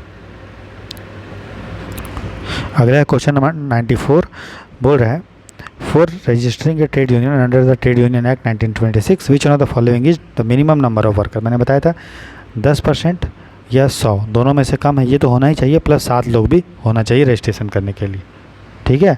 तो क्या होगा दोस्तों 94 का आंसर ये हो जाएगा 10% या 100 और कम से कम 7 लोग होना चाहिए, ठीक है। तो 10 या 100 में से जो भी कम है वो, और मिनिमम 7 लोग, ठीक है। तो आंसर हो जाएगा 94 का भी, तभी जो है सदस्यता आप रजिस्ट्रेशन अपने ट्रेड यूनियन का कर सकते हैं, पंजीकरण कर सकते हैं। तो ट्रेड यूनियन 1926 के तहत जो आपको पंजीकरण है वो 10% या 100 श्रमिकों जो भी कम हो और कम से कम 7 लोग हों तभी होगा, ठीक है। तो 94 का आंसर हो गया बी। आगे देखिए क्वेश्चन नंबर 95 बोल रहा है who among the following is empowered to make regulation for the trade union act. Trade union act 1926 में था, तो आपको मैंने बताया था कि जो भी कायदा कानून बनाना है ट्रेड यूनियन एक्ट में, सादा कायदा कानून, अगर वो भारत सरकार का इंडस्ट्री है तो कानून बना सकता है दोस्तों भारत सरकार, और अगर राज्य सरकार का अगर कोई फैक्ट्री है उसमें अगर ट्रेड यूनियन का पंजीकरण से लेके फैक्ट्री बनाना है, कोई बनाना है, तो उसका जो कर सकता है वो कर सकता है राज्य सरकार। तो इसके लिए राज्य सरकार भी कर सकती है और केंद्र सरकार दोनों कर सकती है, ठीक है। तो राज्य सरकार और केंद्र सरकार दोनों होगा जो ट्रेड यूनियन एक्ट से रिलेटेड जो है दोस्तों कानून बना सकती है, राज्य सरकार भी और केंद्र सरकार भी। तो 95 का आंसर क्या हो जाएगा, सी, ठीक है। क्वेश्चन नंबर 96 देखते हैं। बोल रहा है which one of the following does not come, बोल रहा है which one of the following does not come under the jurisdiction of labour court under the industrial dispute act. बोल रहा है कि औद्योगिक विवाद अधिनियम के तहत कौन सा चीज़ नहीं आता है, ठीक है। तो देखिए जब भी मजदूर और मालिक का लड़ाई होता है, ठीक है, उसका विवाद को लेकर मैटर जाता है, तो कौन सा विवाद हम नहीं लेके जा सकते हैं, ठीक है। तो देखिए बोल रहा है interpretation of standing order. Standing order समझते हो? स्टैंडिंग ऑर्डर क्या होता था? अस्थायी आदेश। मैंने बताया था कि जब भी किसी फैक्ट्री में 100 वर्कर पुराने वाले कानून के अकॉर्डिंग और नए वाले जो कोड ऑफ इंडस्ट्रियल रिलेशन है उसके तहत अगर 300 वर्कर किसी फैक्ट्री में है तो अस्थायी आदेश जो है मालिक लेके आता है, जिसमें बताता है क्या क्या करना है फैक्ट्री में, क्या क्या करना नहीं है, ठीक है। कौन कौन सा चीज़ को हम लोग गलत बोलेंगे, कौन कौन सा चीज़ को सही बोलेंगे, छुट्टी का टाइम क्या होगा, लंच का टाइम क्या होगा, उसको अस्थायी आदेश। तो अस्थायी आदेश का मतलब क्या है, उसको लेके हम लोग कोर्ट में जा सकते हैं, तो ये तो होगा। उसके बाद बोल रहा है compensation for loss of production during strike. मान लो स्ट्राइक हो गया, बंद हो गया, उसके कारण आपका जो है उत्पादन का नुकसान हो गया, वो मामले को लेके आप कोर्ट थोड़ी जा सकते हो भैया, वो लेके नहीं जा सकते हो, क्योंकि हड़ताल के कारण कितना नुकसान हुआ वो बता सकते हो क्या? नहीं बता पाएंगे। तो जो चीज़ बता ही नहीं पाओगे तो वो कोर्ट कैसे जा पाओगे लेके, ठीक है। अच्छा, अगर मालिक ने कुछ आदेश दिया उसके विरोध में अगर आपको अपील करना है तो आप लेबर कोर्ट जा सकते हो, औद्योगिक विवाद उसको हो सकता है, सही बात है। रीइंस्टेटमेंट ऑफ वर्कर को अगर बहाली करना है, ठीक है, मान लो किसी वर्कर को हटा दिया फिर उसको दोबारा बहाली कर दिया, तो उस मामले को लेके भी हम जा सकते हैं, ठीक है। लेकिन हाँ, हड़ताल के कारण जो लॉस हुआ उसको लेके थोड़ी जा सकते हो, हम बता ही नहीं पाएंगे ना। मान लो कोई फैक्ट्री बंद रहा है कुछ दिन तक, तो बता सकते हो क्या कि बंदी के कारण कितना नुकसान हुआ? नहीं बता सकते ना, तो मामलों को लेके हम नहीं जा सकते, ठीक है। 96 का क्या होगा? बी। हाँ, वही अगर लिखा रहता कि इलीगल तरीक़ा से हड़ताल बुलाए हैं तो उसको लेके हम लोग जा सकते हैं, लेकिन हड़ताल के कारण कितना नुकसान हुआ, कितना मुआवजा देना है, उसको लेके नहीं जा सकते हैं, ठीक। तो 96 का आंसर क्या होगा दोस्तों? बी। समझ गए? उसके बाद जो है 97 देखते हैं। बोल रहा है which one of the following is the rate of compensation in case of lay off under the industrial dispute act.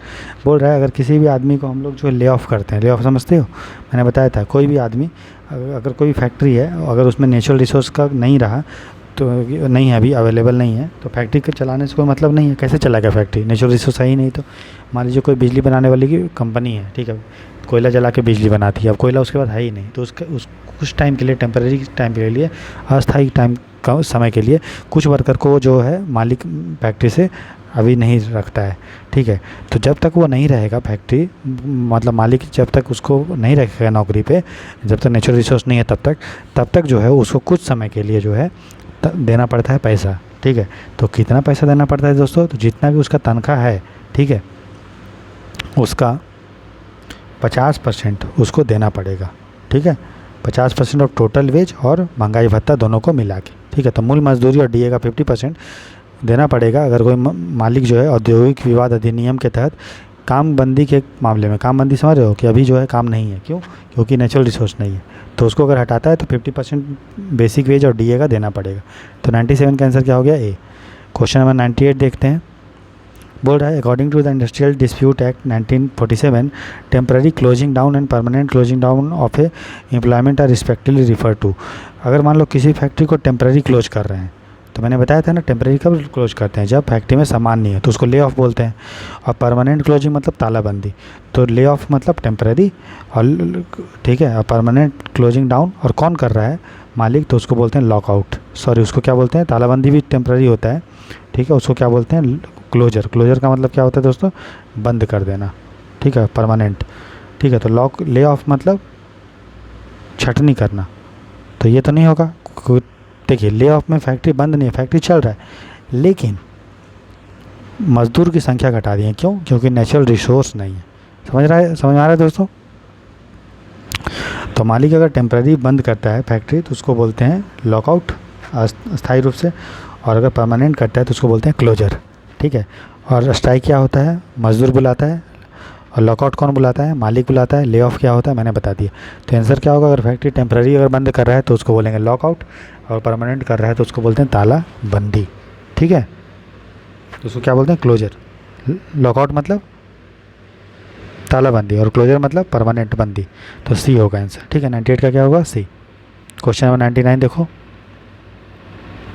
बोल रहा है to which one of the following types of establishment the provision of lay off under chapter 5B of the industrial dispute act are not applicable. बोल रहा है industrial dispute act जो हम लोग करते हैं, ठीक है, सेक्शन 5 चैप्टर 5B है, उसके तहत जो ले ऑफ है, ले ऑफ मतलब बता दिया नेचुरल रिसोर्स नहीं रहेगा तब, तो वो किस चीज़ में नहीं लगेगा, ये चारों में से, ठीक है। तो देखिए ये बताइए, जो होटल होता है, तो होटल जो होता है, तो ये बताइए होटल किसी समय पे काम करता है क्या? नहीं, उसके लिए नेचुरल रिसोर्स क्या है, होटल के लिए भाई सब्जी वब्जी तो सब मिलता है ना, बिजली बिजली सब। लेकिन वही खदान हो, खदान तो भैया मौसम में चलेगा, मान लो पानी भर गया खदान में बरसात है, तो कोयला आप थोड़ी निकाल पाओगे, तो उसमें खुद मालिक क्या करता है, ले ऑफ कर देता है, तो ये तो होगा। उसी तरह प्लांटेशन, चाय का बागान हो गया, कॉफ़ी का, शुगर कैन का, तो ये भी नहीं होगा, ये भी इसमें भी ले ऑफ हो सकता है, तो ये भी होगा। उसके बाद फैक्ट्री, फैक्ट्री भी उसी टाइप का है, बिजली अगर नहीं रहा तो फैक्ट्री कैसे चलेगा। लेकिन होटल के लिए तो कोई कंडीशन है यार, होटल में तो थोड़ी ना ले ऑफ करेंगे, ठीक है। तो 99 का क्या होगा आंसर दोस्तों, होटल, ठीक है, क्या होगा, होटल। समझ में आ रहा है, ये आपको ध्यान देना है। तो ले ऑफ का जो प्रावधान है, ठीक है, वो आपको नहीं लगता है, कहाँ नहीं लगता है, होटल में, ठीक है। काम बंदी, ले ऑफ को हिंदी में क्या बोलते हैं, काम बंदी। क्वेश्चन नंबर 100 है, ठीक है, बोल रहा है as per the industrial dispute act 1947 an employer can not change the condition of service specified in 4th schedule of the act without giving notice and within. बोल रहा है औद्योगिक विवाद अधिनियम 1947 के अनुसार जो एक एम्प्लॉयर है, जो एक नियोक्ता है, ठीक है, कितने दिन का नोटिस देने के बाद ही जो है वो चेंज कर सकता है, किसका, कंडीशन ऑफ सर्विस। मतलब अगर उसको स्टैंडिंग ऑर्डर या जो सेवा शर्त में चेंज करना है, तो कम से कम कितने दिन का नोटिस जो है बताना पड़ेगा मालिक के द्वारा मज़दूर को, है ना, तभी वो चेंज कर पाएगा, ठीक है। तो ये आपको ध्यान देना है, जब तक हम उसको 21 दिन का नोटिस नहीं देगा मालिक, तब तक उसका मज़दूर का सेवा शर्त में चेंज नहीं कर सकता है। सेवा शर्त का मतलब होता है कितने दिन काम कराएगा, कब काम कराएगा, छुट्टी कब होगा, क्या नहीं होगा, उसको सेवा शर्त बोलते हैं। तो मालिक अगर चाहता है कुछ हम चेंज करना, तो उसको कम से कम 21 दिन पहले मज़दूर को बताना पड़ेगा, ठीक है। तो 21 डेज का नोटिस दोस्तों देना पड़ेगा, ठीक। तो 100 का आंसर क्या हो गया, बी। क्वेश्चन नंबर 101 देखते हैं, बोल रहा है according to the industrial dispute act 1947 which one of the following can not be raised as an industrial dispute by trade union of a worker. बोल रहा है कि औद्योगिक विवाद जो अधिनियम 1947 के तहत किस चीज़ को हम लोग, ठीक है, और ट्रेड यूनियन जो है औद्योगिक विवाद नहीं बोल सकता है, ठीक है। ट्रेड यूनियन अगर कोई भी मजदूर कौन सा विवाद को अगर trade union industrial dispute act के तहत लेके जाएगा, तो किस चीज़ को हम लोग औद्योगिक विवाद नहीं बोल सकता है, ठीक है। देखिए अगर मान लो मज़दूर का इंक्रीमेंट, मज़दूर का तनख्वाह नहीं बढ़ाया, मालिक रोक दिया, वार्षिक वेतन वृद्धि नहीं, तो उस विवाद को लेकर ट्रेड यूनियन जा सकता है, औद्योगिक विवाद बोल सकते हैं, तो ये तो होगा। फिर डिनाइल ऑफ प्रमोशन, मज़दूर को प्रमोशन नहीं दे रहा है, तब वो ट्रेड यूनियन जा सकता है, ये भी औद्योगिक विवाद होगा। रिकॉग्निशन ऑफ ट्रेड यूनियन, देखिए दोस्तों ट्रेड यूनियन का रिकॉग्निशन करना नहीं करना वो सरकार पर डिपेंड करता है। जब तक आप कंडीशन फुलफिल नहीं करोगे 10%, 100 वाला प्लस 7 कम से कम मज़दूर, ठीक है, फिर आपका फॉर्म अच्छे से होना चाहिए, ऑफिस का एड्रेस बढ़िया से होना चाहिए, पूरा कंडीशन, तभी ना होगा, तो उसको औद्योगिक विवाद हम नहीं बोल सकते हैं दोस्तों, ठीक है।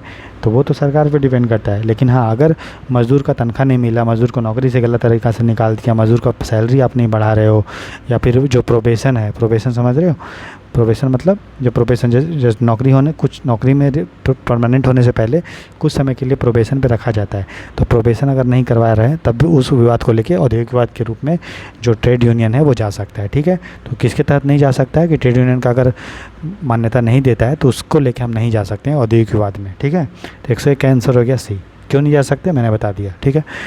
तो आप नेक्स्ट देखते हैं दोस्तों 102। बोल रहा keeping in view the schemes and object of the industrial dispute act 1947 which one of the following statement is not correct. बोल रहा इंडस्ट्रियल डिस्प्यूट एक्ट 1947 के तहत कौन सा चीज़ जो है सही नहीं है, ठीक है। तो चलिए पढ़ते हैं। बोल रहा है the act put restriction on right to close on industry covered by chapter. बोल रहा है कि देखिए इस एक्ट में अधिकार तो है कि फैक्ट्री को जो है मालिक जो है अपने मन से बंद नहीं कर सकता है, इसके तहत जो है उस पर पाबंदी दिया गया है, ठीक है, समझ में आ रहा है। तो ये तो होगा। फिर बोल रहा है यहाँ पूछा कि नॉट करेक्ट, कौन सा गलत है, तो पहला तो सही है। फिर बोल रहा है, फिर अब देखिए आपको भले नहीं पता है प्रोविज़न, लेकिन सब ऑप्शन को पढ़ेंगे तो आपको आंसर मिल जाएगा। अगला बोल रहा है under the act a workman related to dismissal of a workman can not be treated industrial dispute act without the support of trade union of worker. बोल रहा है अधिनियम के तहत एक कार्यकर्ता की बर्खास्तगी अगर हो रही है तो वो विवाद नहीं हो सकता है अगर उसको विवाद करना है तो ट्रेड यूनियन के समर्थन के बिना ये इस विवाद को नहीं कर सकता। ऐसे मतलब बोल रहा है कि कोई वर्कर है, ठीक है, ये किसी भी ट्रेड यूनियन का मेंबर नहीं है, या मेंबर है या नहीं है, और इसको हम नौकरी से निकाल दिया मालिक, तो बोल रहा है कि बिना ट्रेड यूनियन के समर्थन के ये अपना विवाद को लेके ट्रेड इंडस्ट्रियल डिस्प्यूट एक्ट के तहत नहीं जा सकता है। इसको हम औद्योगिक विवाद नहीं बोल सकते, गलत बात है।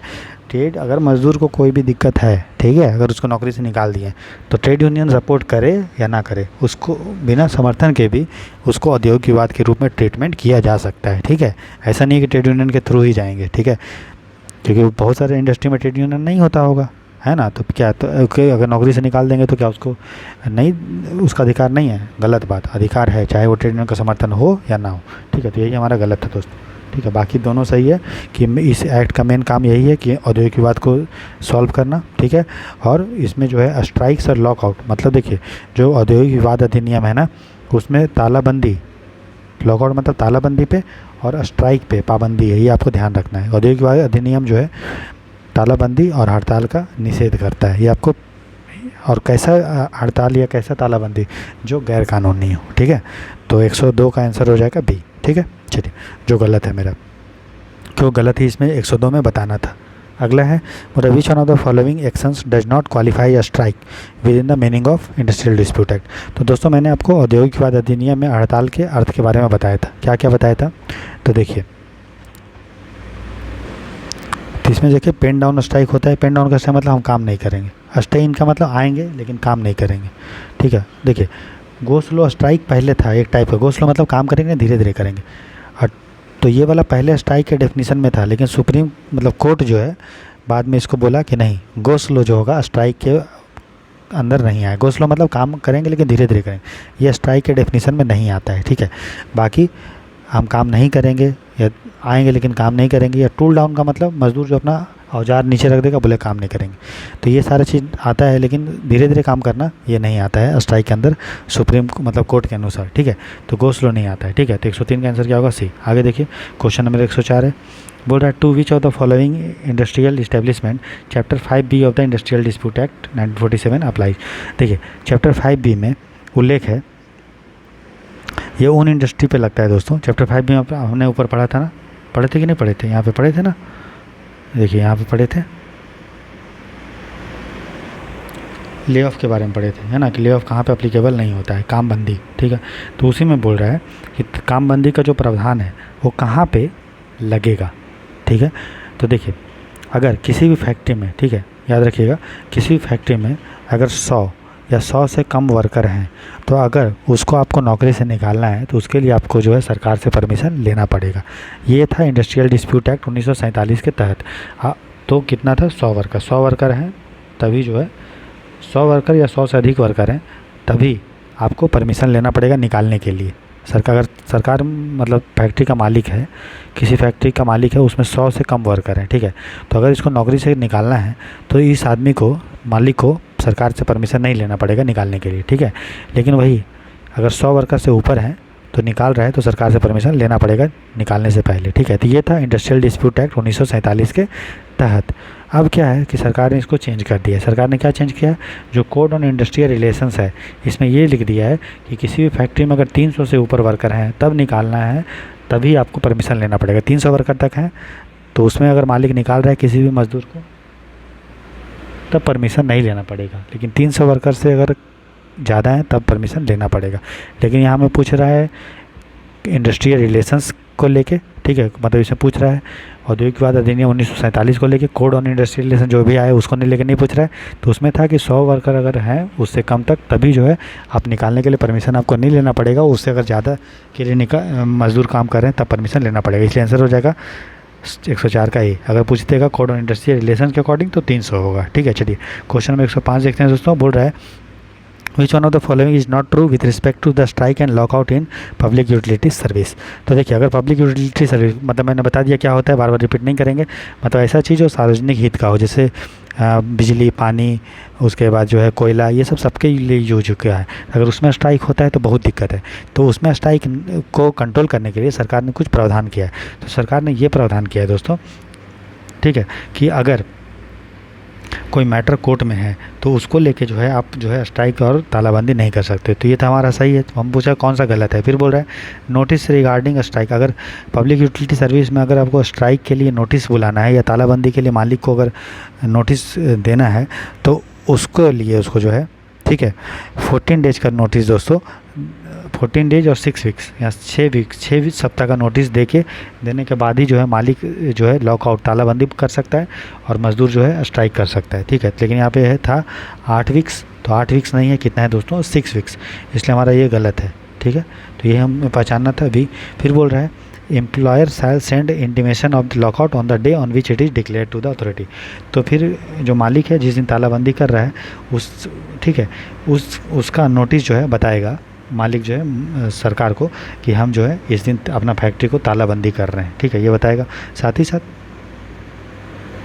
ठीक है, कोई भी मैटर, ठीक है, कोई भी मालिक जो है बिना मज़दूर को नोटिस दिए, ठीक है, नहीं बता सकता। और नोटिस जो उसको देना पड़ेगा, ठीक है, कितने दिन का, तो या तो 14 दिन का नोटिस या 6 सप्ताह का नोटिस जो है उसको देना पड़ेगा, ये आपको बोला गया है, ठीक है। 8 सप्ताह नहीं है, 6 सप्ताह या 14 दिन, ये आपको ध्यान रखना है, ठीक है। तो ये भी सही है। जो गलत था वो था 6 सप्ताह होना चाहिए, लेकिन 8 सप्ताह लिखा हुआ है। तो 105 का आंसर क्या होगा दोस्तों हमारा बी। 105 का क्या होगा बी, मतलब 8 सप्ताह का नहीं होगा, 6 सप्ताह का नोटिस देखने के बाद ही मालिक या मज़दूर स्ट्राइक मालिक बुला सकता है, तालाबंदी कर सकता है और मज़दूर जो है आपका क्या कर सकता है, स्ट्राइक कर सकता है, ठीक है। तो 105 का क्या होगा गलत जो है वह हमारा कितना सप्ताह, 8 सप्ताह, ठीक है। तो आंसर हो गया बी, ठीक है, बी था ना। तो 105 का आंसर क्या होगा दोस्तों बी, ठीक है। अब हम देखते हैं क्वेश्चन नंबर 106 देखते हैं, फटाफट करते हैं, ठीक। आशा कर रहे हैं कि जो डिस्कशन हो रहा है आपके लिए प्रोडक्टिव होगा, ठीक है। आपको अच्छे से पढ़ना है, ध्यान लगा के सुनना है मेरे डिस्कशन को, मेरी बातों को, और इसका PDF जो है हमको टेसी ग्रुप में आपको दे देंगे, ठीक है। चलिए दोस्तों देखते हैं क्वेश्चन नंबर 106। बोल रहा है which one of the following is the maximum number of members of the grievance redressal constituted under the industrial dispute act. मैंने बताया था ग्रीवांस रिड्रेसल बनता है दोस्तों, ठीक है ना, उसको जो है कितने दिन, 30 दिन के अंदर आपको उसको अपना रिपोर्ट देना होता है। तो जो भी ग्रीवांस रिड्रेसल कमेटी बनता है उसमें मैक्सिमम कितने लोग दोस्तों हो सकते हैं, ये हमारा प्रश्न है, ठीक है। तो उसमें मैक्सिमम जो होता है दोस्तों, मैक्सिमम जो होते हैं उसमें 6 लोग हो सकते हैं। कितने हो सकते हैं मैक्सिमम 6 लोग, 6 लोग से ज़्यादा नहीं हो सकते हैं। इंडस्ट्रियल डिस्प्यूट एक्ट के तहत जो ग्रीवांस रिड्रेसल समिति बनता है, ठीक है, शिकायत निवारण समिति, उसमें मैक्सिमम कितना लोग हो सकते हैं, 6 लोग हो सकते हैं। समझ में आया। चलिए आगे देखते हैं। क्वेश्चन नंबर है आपका 107। बोले which one of the following is not an adjudicatory body under the industrial dispute act. Industrial dispute act के तहत कौन सा जो बॉडी जो है सहायक निकाय नहीं है, एडजुडिकेट मतलब फैसला नहीं करता है, ठीक है।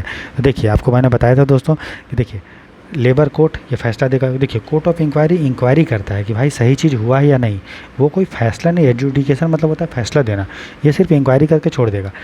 इसके अलावा जो इंडस्ट्रियल ट्राइब्यूनल है ये फैसला देता है, नेशनल ट्राइब्यूनल फैसला देता है, लेबर कोर्ट फैसला देता है, लेकिन हाँ कोर्ट ऑफ इंक्वायरी सिर्फ इंक्वायरी करता है। इंक्वायरी करने के बाद वो मैटर फिर ट्राइब्यूनल या कोर्ट के पास जाता है, वो देखता है यार इंक्वायरी सही से हुआ या नहीं हुआ है, ठीक है। तो 107 का आंसर क्या होगा, court of inquiry. Court of inquiry संस्था जरूर है लेकिन वो एडजुडिकेटरी बॉडी नहीं। एडजुडिकेटरी मतलब होता है दोस्तों जो अपना फैसला देने का अधिकार जिसका है, ठीक है, जो अपना निर्णय देने का जो अधिकार है, ठीक है। तो इंडस्ट्रियल डिस्प्यूट एक्ट के अंदर जो एडजुडिकेटरी बॉडी बनती है वो 3 बनता है, लेबर कोर्ट, नेशनल ट्राइब्यूनल और इंडस्ट्रियल ट्राइब्यूनल, ठीक है। चलिए तो 107 का आंसर क्या हो जाएगा, कोर्ट ऑफ इंक्वायरी बी। 108 देखिए क्वेश्चन नंबर बोल रहा है under the industrial dispute act 1947 with in which time period from the publication of award on industrial dispute the appropriate government shell make an order rejecting और modifying the award. बोल रहा है जब कोई भी मान लो इंडस्ट्रियल डिस्प्यूट एक्ट के तहत जो भी एडजुडिकेटिंग बॉडी है, ठीक है, कौन कौन है, लेबर कोर्ट है और ट्राइब्यूनल है, नेशनल और इंडस्ट्रियल वाला, और उसके फैसला देने के कितने दिन के अंदर, ठीक है, जो अप्रोप्रिएट गवर्नमेंट है मतलब राज्य सरकार या केंद्र सरकार, ठीक है, एक ऑर्डर जारी कर सकती है कि ये वाला जो भी फैसला लेबर कोर्ट दिया है या इंडस्ट्रियल ट्राइब्यूनल दिया है या नेशनल ट्राइब्यूनल दिया है, मान लो national tribunal, industrial tribunal, labour court कोई फैसला दिया, अभी इस फैसले को रद्द करना है, ठीक है। तो फैसला आने के कितने दिन के अंदर जो सरकार है, चाहे वो राज्य सरकार है केंद्र सरकार है, कितने दिन के अंदर उस फैसले को रद्द कर सकते हैं, ये हमारा प्रश्न है। तो जब भी ये लेबर कोर्ट या नेशनल ट्राइब्यूनल या इंडस्ट्रियल ट्राइब्यूनल आदेश देता है, अगर उस फैसले को रद्द करना है या उसमें कुछ चेंज करना है या कुछ मॉडिफाई करना है, तो उसके 90 दिन, फैसला आने के 90 दिन के अंदर जो है वो कर सकता है। अगर नहीं करता है 90 दिन के अंदर चेंज सरकार, तो ये माना जाएगा कि वो फैसला जो है लागू हो जाएगा। ठीक है, तो 108 का आंसर हो गया सी। समझ में आया? चलिए 109 का देखते हैं दोस्तों क्वेश्चन। बोल रहा है as per the payment of wage act, ये मैंने आपको पढ़ाया है 1936 के अंदर। In case of termination of employment, अगर किसी का हम लोग नौकरी को टर्मिनेट कर देते हैं, ठीक है, नौकरी से उसको क्या कर देते हैं, समाप्त करते हैं रोजगार, तो wages earned by the person shall be paid. तो जितना वो तनख्वाह, मान लो उसको नौकरी हम लोग आज बंद कर दी है, ठीक है, बोल रहे कि कल से तुम नौकरी पे नहीं आएगा, तो जिस दिन उसका हम लोग रोजगार समाप्त किए हैं, तो उसके कितने दिन के अंदर जितना भी उसका पेमेंट पहले उसने जॉब किया है, नौकरी समाप्त होने के कितने दिन के अंदर उसको हम लोग पेमेंट करेंगे दोस्तों, ये हमारा प्रश्न है। ठीक है, तो देखिए जिस दिन उसको नौकरी पे निकालें उसके 2 दिन के अंदर उसको पेमेंट हमें करना है। ठीक है, second working day after the day of such termination. ठीक है, मतलब आज उसको नौकरी निकाले हैं, मान लो आज 22 तारीख है, 21 तारीख है, तो उसको 23 तारीख तक उसको पेमेंट हम लोग को कर देना पड़ेगा। ठीक है, तो ये आपको ध्यान देना है। तो अगर नियोक्ता द्वारा रोजगार की समाप्ति की जाती है तो व्यक्ति द्वारा जो अर्जित मजदूरी की समाप्ति से पहले भुगतान किया जाएगा। तो कब किया जाएगा, तो इस तारीख की समाप्ति की तारीख के बाद दूसरा कार्य दिवस। ठीक है, समझ में आया? सॉरी, पानी पी लेता हूँ। क्वेश्चन नंबर 110 देख लेते हैं दोस्तों। बोल रहा है as per the provisions of payment of wage act 1936, payment of wage act जो 1936 है, भुगतान अधिनियम जो हमारा 1936 है, उनमें से बोल रहा है which one of the following is the total amount of fine. तो मैंने बताया था पेमेंट ऑफ वेज एक्ट में जो फाइन है दोस्तों कितना है, 3%। ठीक है, और उसको कब तक लेना है, 90 दिन तक को ले सकता है। ठीक है, बार बार रिपीटेड क्वेश्चन है, तो आंसर जो होगा दोस्तों 110 का वो होगा हमारा 3% of the wage payable to him in respect of that period. और कितना ले सकते हैं, मैक्सिमम 90 दिन तक उसको पेमेंट करना है। उसके बाद जो है वो मालिक मतलब ये नहीं बोल सकता है कि तुम्हारा पेमेंट 3% है लेकिन हम 4 महीना तक लेंगे, नहीं, 3 महीने तक तुम कल जो लो। और डिडक्शन के लिए कितना है दोस्तों, 50%। ठीक है, ये सब आपको ध्यान देना है। ठीक है, चलिए क्वेश्चन नंबर 111 देखते हैं। तो 110 का आंसर क्या हो गया दोस्तों, सी। ठीक है, हो गया हमारा सी। अब देखिए नेक्स्ट बोल रहा है which one of the following is not included in wage. जो मजदूरी का जो डेफिनेशन है दोस्तों, उसमें क्या चीज़ शामिल नहीं है। ठीक है, मैंने बताया था इसमें दोस्तों बोनस शामिल नहीं होता है। ठीक है, इसमें कोई भी वो चीज़ शामिल नहीं होता है। ठीक है, अगर मान लो कोई स्पेशल आपको एक्सपेंस लग रहा है, वो चीज़ इसमें शामिल नहीं होता है। ठीक, इसमें वो चीज़ शामिल होगा, जैसे मान लो कोर्ट में आपका मामला चल रहा है, तो उसमें जो भी आपको तनख्वाह रिम्यूनरेशन दिया जा रहा है दोस्तों, पारिश्रमिक दिया जा रहा है, वो सब इसमें शामिल होता है।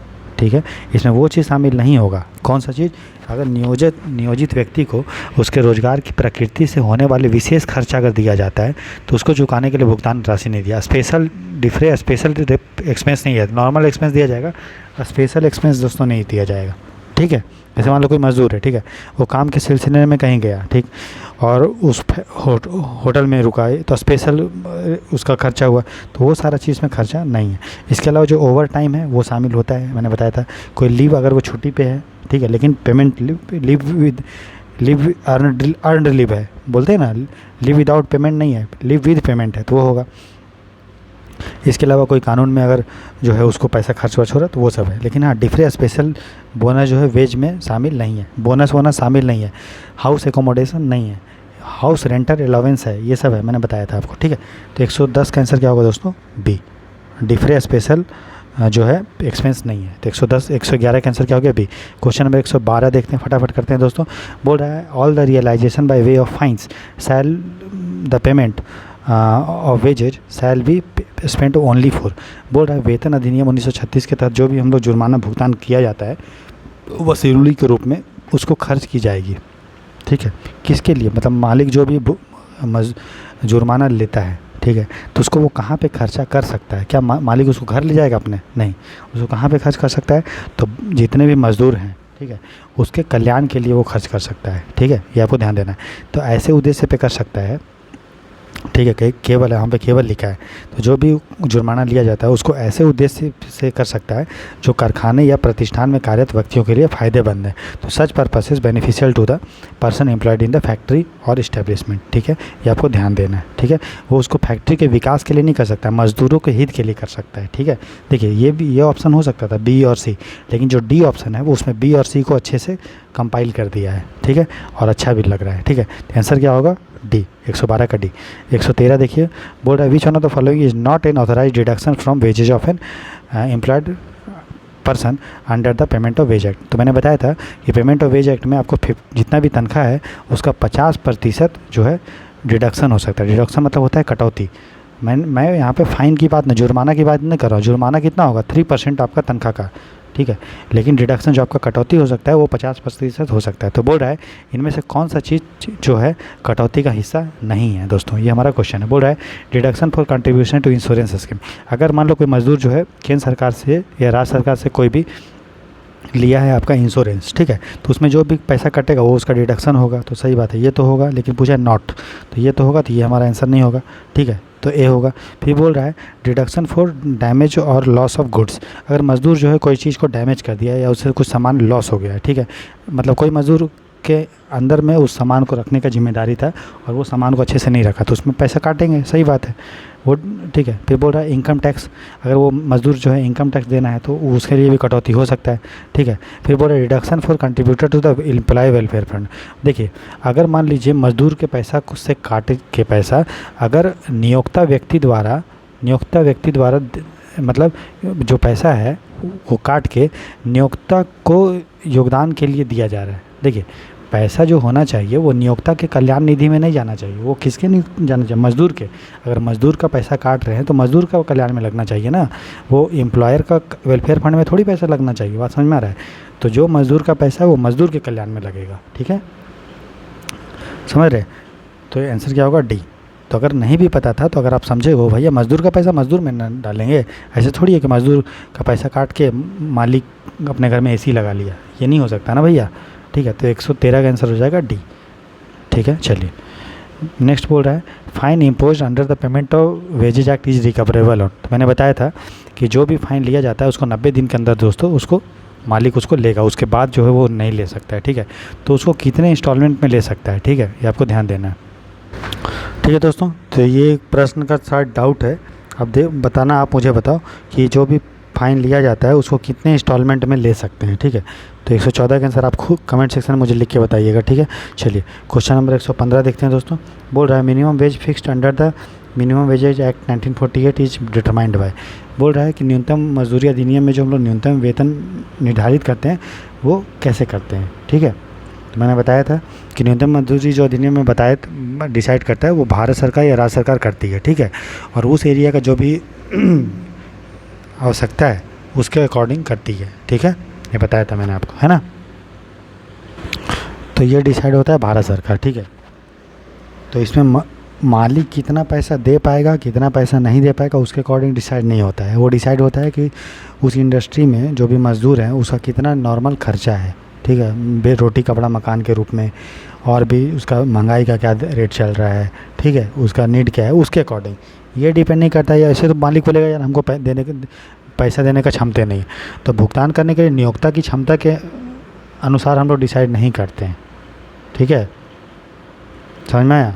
तो इर्रिस्पेक्टिव उसका पहले मालिक का देने का क्षमता है या नहीं है उसके अकॉर्डिंग डिसाइड नहीं करते हैं। ठीक, मतलब मालिक का हित इसमें ध्यान नहीं रखते कि मालिक कितना दे सकता है। हम देखते हैं कि मज़दूर को नॉर्मल लाइफ अच्छे से जीने के लिए कितना पैसे का ज़रूरत पड़ता है। ठीक है, अब मिनिमम वेज डिसाइड कौन करता है? भारत सरकार के अगर अंदर में इंडस्ट्री है नियंत्रण में तो भारत सरकार करेगी, और राज्य सरकार के अंदर में है तो राज्य सरकार करेगी। तो 115 का आंसर क्या होगा? बी। क्वेश्चन नंबर 116 देखते हैं। बोल रहा था minimum wage act 1948 was enacted for the purpose of fixing of. बोला न्यूनतम मजदूरी अधिनियम 1948 को निर्धारित करने के क्यों डिसाइड किया गया था मिनिमम वेज? ठीक है, ठीक, तो मिनिमम वेज क्यों डिसाइड किया गया था? ताकि जो भी शेड्यूल्ड एम्प्लॉयमेंट है, शेड्यूल्ड मतलब जो केंद्र सरकार राज्य सरकार के अंदर में आती है वो, उनमें क्या तनख्वाह होना चाहिए उसको डिसाइड करने के लिए डिसाइड किया गया था। लिविंग वेज नहीं, लिविंग वेज मतलब होता है जीवन निर्वाह के लिए। जीवन निर्वाह के लिए तो भैया कुछ भी हो सकता है ना, बेसिक कम से कम न्यूनतम मजदूरी अधिनियम मिलना चाहिए, इसलिए किया गया था। ठीक है, तो minimum rate of ways in scheduled employment, ये आपको याद रखना है। शेड्यूल्ड एम्प्लॉयमेंट, सब एम्प्लॉयमेंट में नहीं, शेड्यूल्ड एम्प्लॉयमेंट में। ये भारत सरकार नहीं कि रोबोट, मान लो कोई आर्टिफिशियल इंटेलिजेंस का एम्प्लॉयमेंट है तो उसमें नहीं, जो शेड्यूल्ड में लिखा गया है मिनिमम वेज एक्ट के शेड्यूल्ड में, बस उसी में भारत सरकार या राज्य सरकार जो है डिसाइड करती है। ठीक है, ये आपको याद रखना है। तो 116 का क्या होगा आंसर? ए। अनुसूचित रोजगारों में मजदूरी की न्यूनतम दरों के लिए न्यूनतम मजदूरी अधिनियम 1948 के तहत जो है मिनिमम वेज डिसाइड किया जाता है। ठीक, अब क्वेश्चन नंबर 117 है दोस्तों, बोल रहा है out of the following which norm was not recommended in the 15th session of the Indian labour conference for fixing of minimum wage. तो मिनिमम वेज ने इनमें से कौन सा चीज़ को आधार नहीं बनाया था मज़दूरों का न्यूनतम मजदूरी को डिसाइड करने के लिए, वो हमारा प्रश्न पूछा है। ठीक है दोस्तों, तो देखिए मिनिमम वेज एक्ट ये नहीं बोला था कि भैया कि 2700 कैलोरी के लिए कितना जो है खाना का ज़रूरत पड़ेगा उसके अकॉर्डिंग, सॉरी ये बोला था, ये सही, ये ठीक है। 2700 कैलोरी एक मजदूर को जीने के लिए 2700 कैलोरी की आवश्यकता होती है, उसके अकॉर्डिंग जो है मिनिमम वेज होना चाहिए, ये बोला था। ठीक है, उसके बाद ये बोला था कि मज़दूरों का जो है कपड़ा की ज़रूरत पड़ता है तो 72,000 यार्ड, ठीक है, कपड़ा होना चाहिए एक परिवार के लिए, उसका आधार होना चाहिए। उसका उसको रहने के लिए जो घर वर का किराया होता है वो होना चाहिए। इसके अलावा ईंधन का जो होता है जैसे उसके लिए होना चाहिए दोस्तों, है ना, ये बोला था। ठीक है, तो ये आपको ध्यान होना चाहिए। तो कपड़ा के लिए कितना बोला था? कपड़ा का ध्यान बोला था 72,000। ये अच्छा, इसमें क्या पूछा है? मैं पूछा है कि नॉट, है ना, क्या पूछा है? Not recommended. ठीक है, तो यहाँ पे है 18 यार्ड्स। ठीक है, तो 18 यार्ड नहीं है दोस्तों, वो है आपका कितना यार्ड है? 72 यार्ड है। कितना है यहाँ पे एक बार थोड़ा सा देखना पड़ेगा, जैसे कि इसमें देखिए, अच्छा फ्यूल देखिए, ईंधन के लिए हाँ 20% है, ये तो ठीक है हमारा। उसके बाद बोला है कि clothing requirement is to be estimated.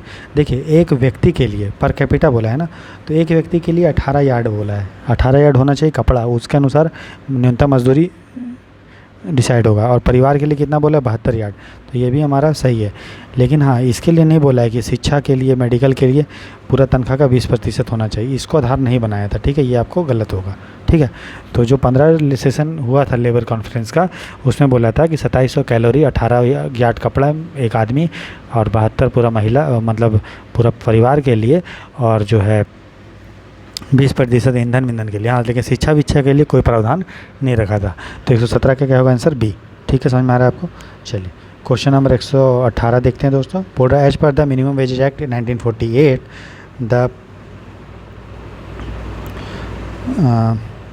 rate of minimum wage which are finally notified in the official gazette unless such notification otherwise provides comes into force after the expiry of which of the following period। बोल रहा है न्यूनतम मजदूरी अधिनियम के तहत। ठीक है, तो जो सरकार डिसाइड करती है, मान लो सरकार ने बोला कि ठीक है न्यूनतम मजदूरी किसी भी फैक्ट्री में 300 रुपया होगा एक दिन का। ठीक है, अब सरकार इसको क्या है कि नोटिफाई जो है, सरकार ऐसे नहीं बोलेगी ना कि कल से न्यूनतम मजदूरी इस फैक्ट्री में इतना है, नहीं बोल सकती है। तो जो बोल रहा है कि नोटिस लाने के कितना दिन का नोटिस सरकार को देना पड़ेगा, तब जाके न्यूनतम मजदूरी अधिनियम वो ला सकती है। तो बोल रहा है न्यूनतम मजदूरी अधिनियम 1948 के अनुसार न्यूनतम मजदूरी की दरें जो आधिकारिक राजपत्र में अंतिम रूप से अधिसूचित है और जब तक कि ऐसी अधिसूचना अन्यथा प्रदान नहीं की जा करती है, इनकी तारीख से निम्नलिखित में से किस अवधि की समाप्ति के बाद ही ये लागू होगी। ठीक है, तो देखिए जब भी आपको मिनिमम वेज सरकार को लाना है किसी फैक्ट्री में, तो कम से कम उसको जो है 3 महीने का, कितना दोस्तों, कम से कम 3 महीने का कम से कम नोटिस दोस्तों देना पड़ेगा। ठीक है, तो ये आपको याद रखना है, 3 महीने के बाद ही सरकार लागू कर सकती है। 3 महीने कम से कम नोटिस देना ही पड़ेगा भैया। ठीक है, तो 118 का आंसर क्या होगा? सी। क्वेश्चन नंबर 119 देखते हैं दोस्तों। बोल रहा है review of the minimum wage rates fixed under the minimum wage act 1948 should not exceed. जब मैंने आपको मिनिमम वेज एक्ट पढ़ाया था दोस्तों, तो मैंने ये बताया था कि मिनिमम वेज एक्ट जो है उसको केंद्र सरकार या राज्य सरकार 5 साल में कम से कम उसको रिवाइज करना ही करना चाहिए। न्यूनतम मजदूरी दरों की समीक्षा जो है 5 साल के अंदर करना चाहिए, है ना, 5 साल से अधिक नहीं होना चाहिए। ठीक है, तो आंसर क्या होगा? बी। 119 का क्या होगा? बी दोस्तों। ठीक है, चलिए, और ये कौन करता है? केंद्र सरकार का अगर इंडस्ट्री है तो केंद्र सरकार, राज्य के अंदर आती है तो राज्य सरकार। इसमें मिनिमम वेज एक्ट में कॉन्सेप्ट होता है जिसको बोलते हैं फ्लोर वेज। तो फ्लोर वेज और मिनिमम वेज आप कंफ्यूज नहीं करिएगा। देखिए फ्लोर वेज डिसाइड करता है केंद्र सरकार, और फ्लोर वेज के से नीचे मिनिमम वेज किसी भी इंडस्ट्री का नहीं हो सकता, चाहे वो केंद्र सरकार का हो या राज्य सरकार का। लेकिन जो मिनिमम वेज है उसको डिसाइड करता है सेंट्रल गवर्नमेंट या स्टेट गवर्नमेंट, याद रखना है। लेकिन जो फ्लोर वेज है उसको डिसाइड कौन करता है? केंद्र सरकार, सेंट्रल गवर्नमेंट। ठीक है, समझ में आ गया। चलिए क्वेश्चन नंबर 120 देखते हैं। बोल रहा है which one of the following is are not included under the definition of wage. ये क्वेश्चन बार बार रिपीट हो रहा है कि मजदूरी की परिभाषा में क्या क्या नहीं आता है। ठीक है, तो देखिए इसमें जो भी आपका दोस्तों पीएफ का पैसा आपको जो कटता है उसमें ये नहीं आता है। जो भी ट्रैवलिंग अलाउंस आपको दिया जाता है या ट्रैवलिंग कंसेशन दिया जाता है यह नहीं आता है। ये आपको जो भी बिजली का खर्चा दिया जाता है, पानी के लिए दिया जाता है, मेडिकल दिया जाता है, वो सब नहीं आता है। बोनस इसमें नहीं आता है दोस्तों। इसमें जो है हाउसिंग एकोमोडेशन नहीं आता है। हाउसिंग रेंटल अलाउंस आएगा लेकिन हाउसिंग एकोमोडेशन नहीं आएगा। ठीक है, ये सब नहीं आता है। पीएफ का पैसा नहीं आता है। तो आंसर क्या होगा? 120 का डी। तो जो मजदूरी का डेफिनेशन है न्यूनतम मजदूरी अधिनियम में, उसमें आपको आवास का मूल्य, प्रकाश, पानी ये सब नहीं आता है। नियोक्ता द्वारा किसी पेंशन निधि या भविष्य निधि में जो अंशदान वो नहीं आता है। यात्रा भत्ता ये सब नहीं आता है। तो 120 का आंसर हो गया डी। चलिए क्वेश्चन नंबर 121 देखते हैं। बोल रहा है under the contract labour act 1970 the total number of members of the central advisory board. दोस्तों अभी इस पार्ट को यहीं पे रखते हैं। एक पार्ट और है। देखिए टोटल इसमें जो क्वेश्चन है दोस्तों वो आपका कितना है? ज़्यादा क्वेश्चन नहीं है। अब मैंने लगभग 120 तक आपको करा दिया है क्वेश्चन दोस्तों। इसमें 179 तक आपको दिख रहा है। उसके बाद इसका सॉल्यूशन है। ठीक है, अगर दोस्तों इसका आपको पीडीएफ चाहिए तो एक पार्ट और आएगा, इसमें पूरा आपको कंप्लीट करवा देंगे कल। और कल से जो है डेली जो है 3 से 4 घंटे का लेक्चर डेली हम कोशिश करेंगे दोस्तों आपको देने का। अभी एग्ज़ाम सबका नज़दीक आ गया है तो हम चाहते हैं कि जितना मैं एफ़र्ट डाल पाऊँ वो डाल दूँ। ठीक है दोस्तों, तो अगर आपको इसका पीडीएफ और बाकी जितने भी पीडीएफ हैं टेस्ट सीरीज़ का सबका पीडीएफ दोस्तों चाहिए तो आप जो है पेमेंट कर सकते हैं। 99 रुपीज़ का टेस्ट सीरीज को ज्वाइन कर सकते हैं, जहाँ पे आपको सभी पीडीएफ मिलेगा मेरे द्वारा। जितने भी हैंड रिटन नोट्स हैं दोस्तों सब वहीं पे मिलेगा। ठीक है, तो उसको आप लेने के लिए आप यूपीआई आईडी पे पेमेंट कर सकते हैं। यूपीआई आईडी है दोस्तों RAHUL। जितने भी आप फ़ोनपे, गूगल पे, पेटीएम, जहाँ से अमेजन पे से आपको पेमेंट करना है आप पेमेंट कर सकते हो। तो यूपीआई आईडी है RAHUL राहुल BARNWAL पे आपको 99 रुपीज़ का दोस्तों पेमेंट करना है। पेमेंट करने के बाद इसका जो स्नैपशॉट है, जो स्क्रीनशॉट है, जो फ़ोटो है दोस्तों, स्क्रीनशॉट है, फ़ोटो है, उसको आपको भेजना है दोस्तों टेलीग्राम पे। कहाँ पे भेजना है? टेलीग्राम पे आपको पेमेंट का फ़ोटो भेजना है। तो टेलीग्राम है दोस्तों आपका, कहाँ पे भेजेंगे? टेलीग्राम पे। तो टेलीग्राम पे जो यूज़र आईडी है जहाँ पे आपको भेजना है वो @RBEPFO राहुल वर्मा EPFO पे आपको भेजना है। जब आप भेज देंगे तो आपको उसके 3 से 4 घंटे के अंदर हम टेस्ट सीरीज ग्रुप में ऐड कर देंगे, जहाँ पे आप सारे पीडीएफ को मात्र 99 रुपीज़ में एक्सेस कर सकते हैं। उसमें फुल टेस्ट भी आप उसको सॉल्व कर सकते हैं दोस्तों। ठीक है, तो मिलते हैं दोस्तों नेक्स्ट पार्ट में। हम कोशिश करेंगे, अभी मेरी ट्रेनिंग जरूर चल रही है लेकिन हमको टाइम उतना नहीं मिल पाता है, लेकिन हम कोशिश करेंगे दोस्तों कि 3 से 4 घंटा डेली हम आपको जो है अपना टाइम दे पाएँ। भले इसके लिए हमको नींद में कंप्रोमाइज़ करना पड़ेगा, स्लीप में, लेकिन हम कोशिश करेंगे आपके लिए पूरा जो हम टाइम दे पाएँ। ठीक है, तो क्योंकि अभी टाइम भी नहीं है उतना आपके पास, तो हम कोशिश करेंगे जितना भी मेरे से एफर्ट हो पाएगा हम देंगे दोस्तों आपको। ठीक है, अभी थोड़ा बिजी थे तो उसके लिए सॉरी, माफ़ी मांगता हूँ, लेकिन अभी जो है थोड़ा सा टाइम निकाल के आपके लिए 3-4 घंटा हम डेली आप दे देंगे। ठीक है दोस्तों, तो मिलते हैं नेक्स्ट पार्ट में। तब तक के लिए ख्याल रखिए, खुश रहिए, मस्त रखिए, मन लगा के पढ़िए, रिवाइज कीजिए। God bless you, take care, bye bye.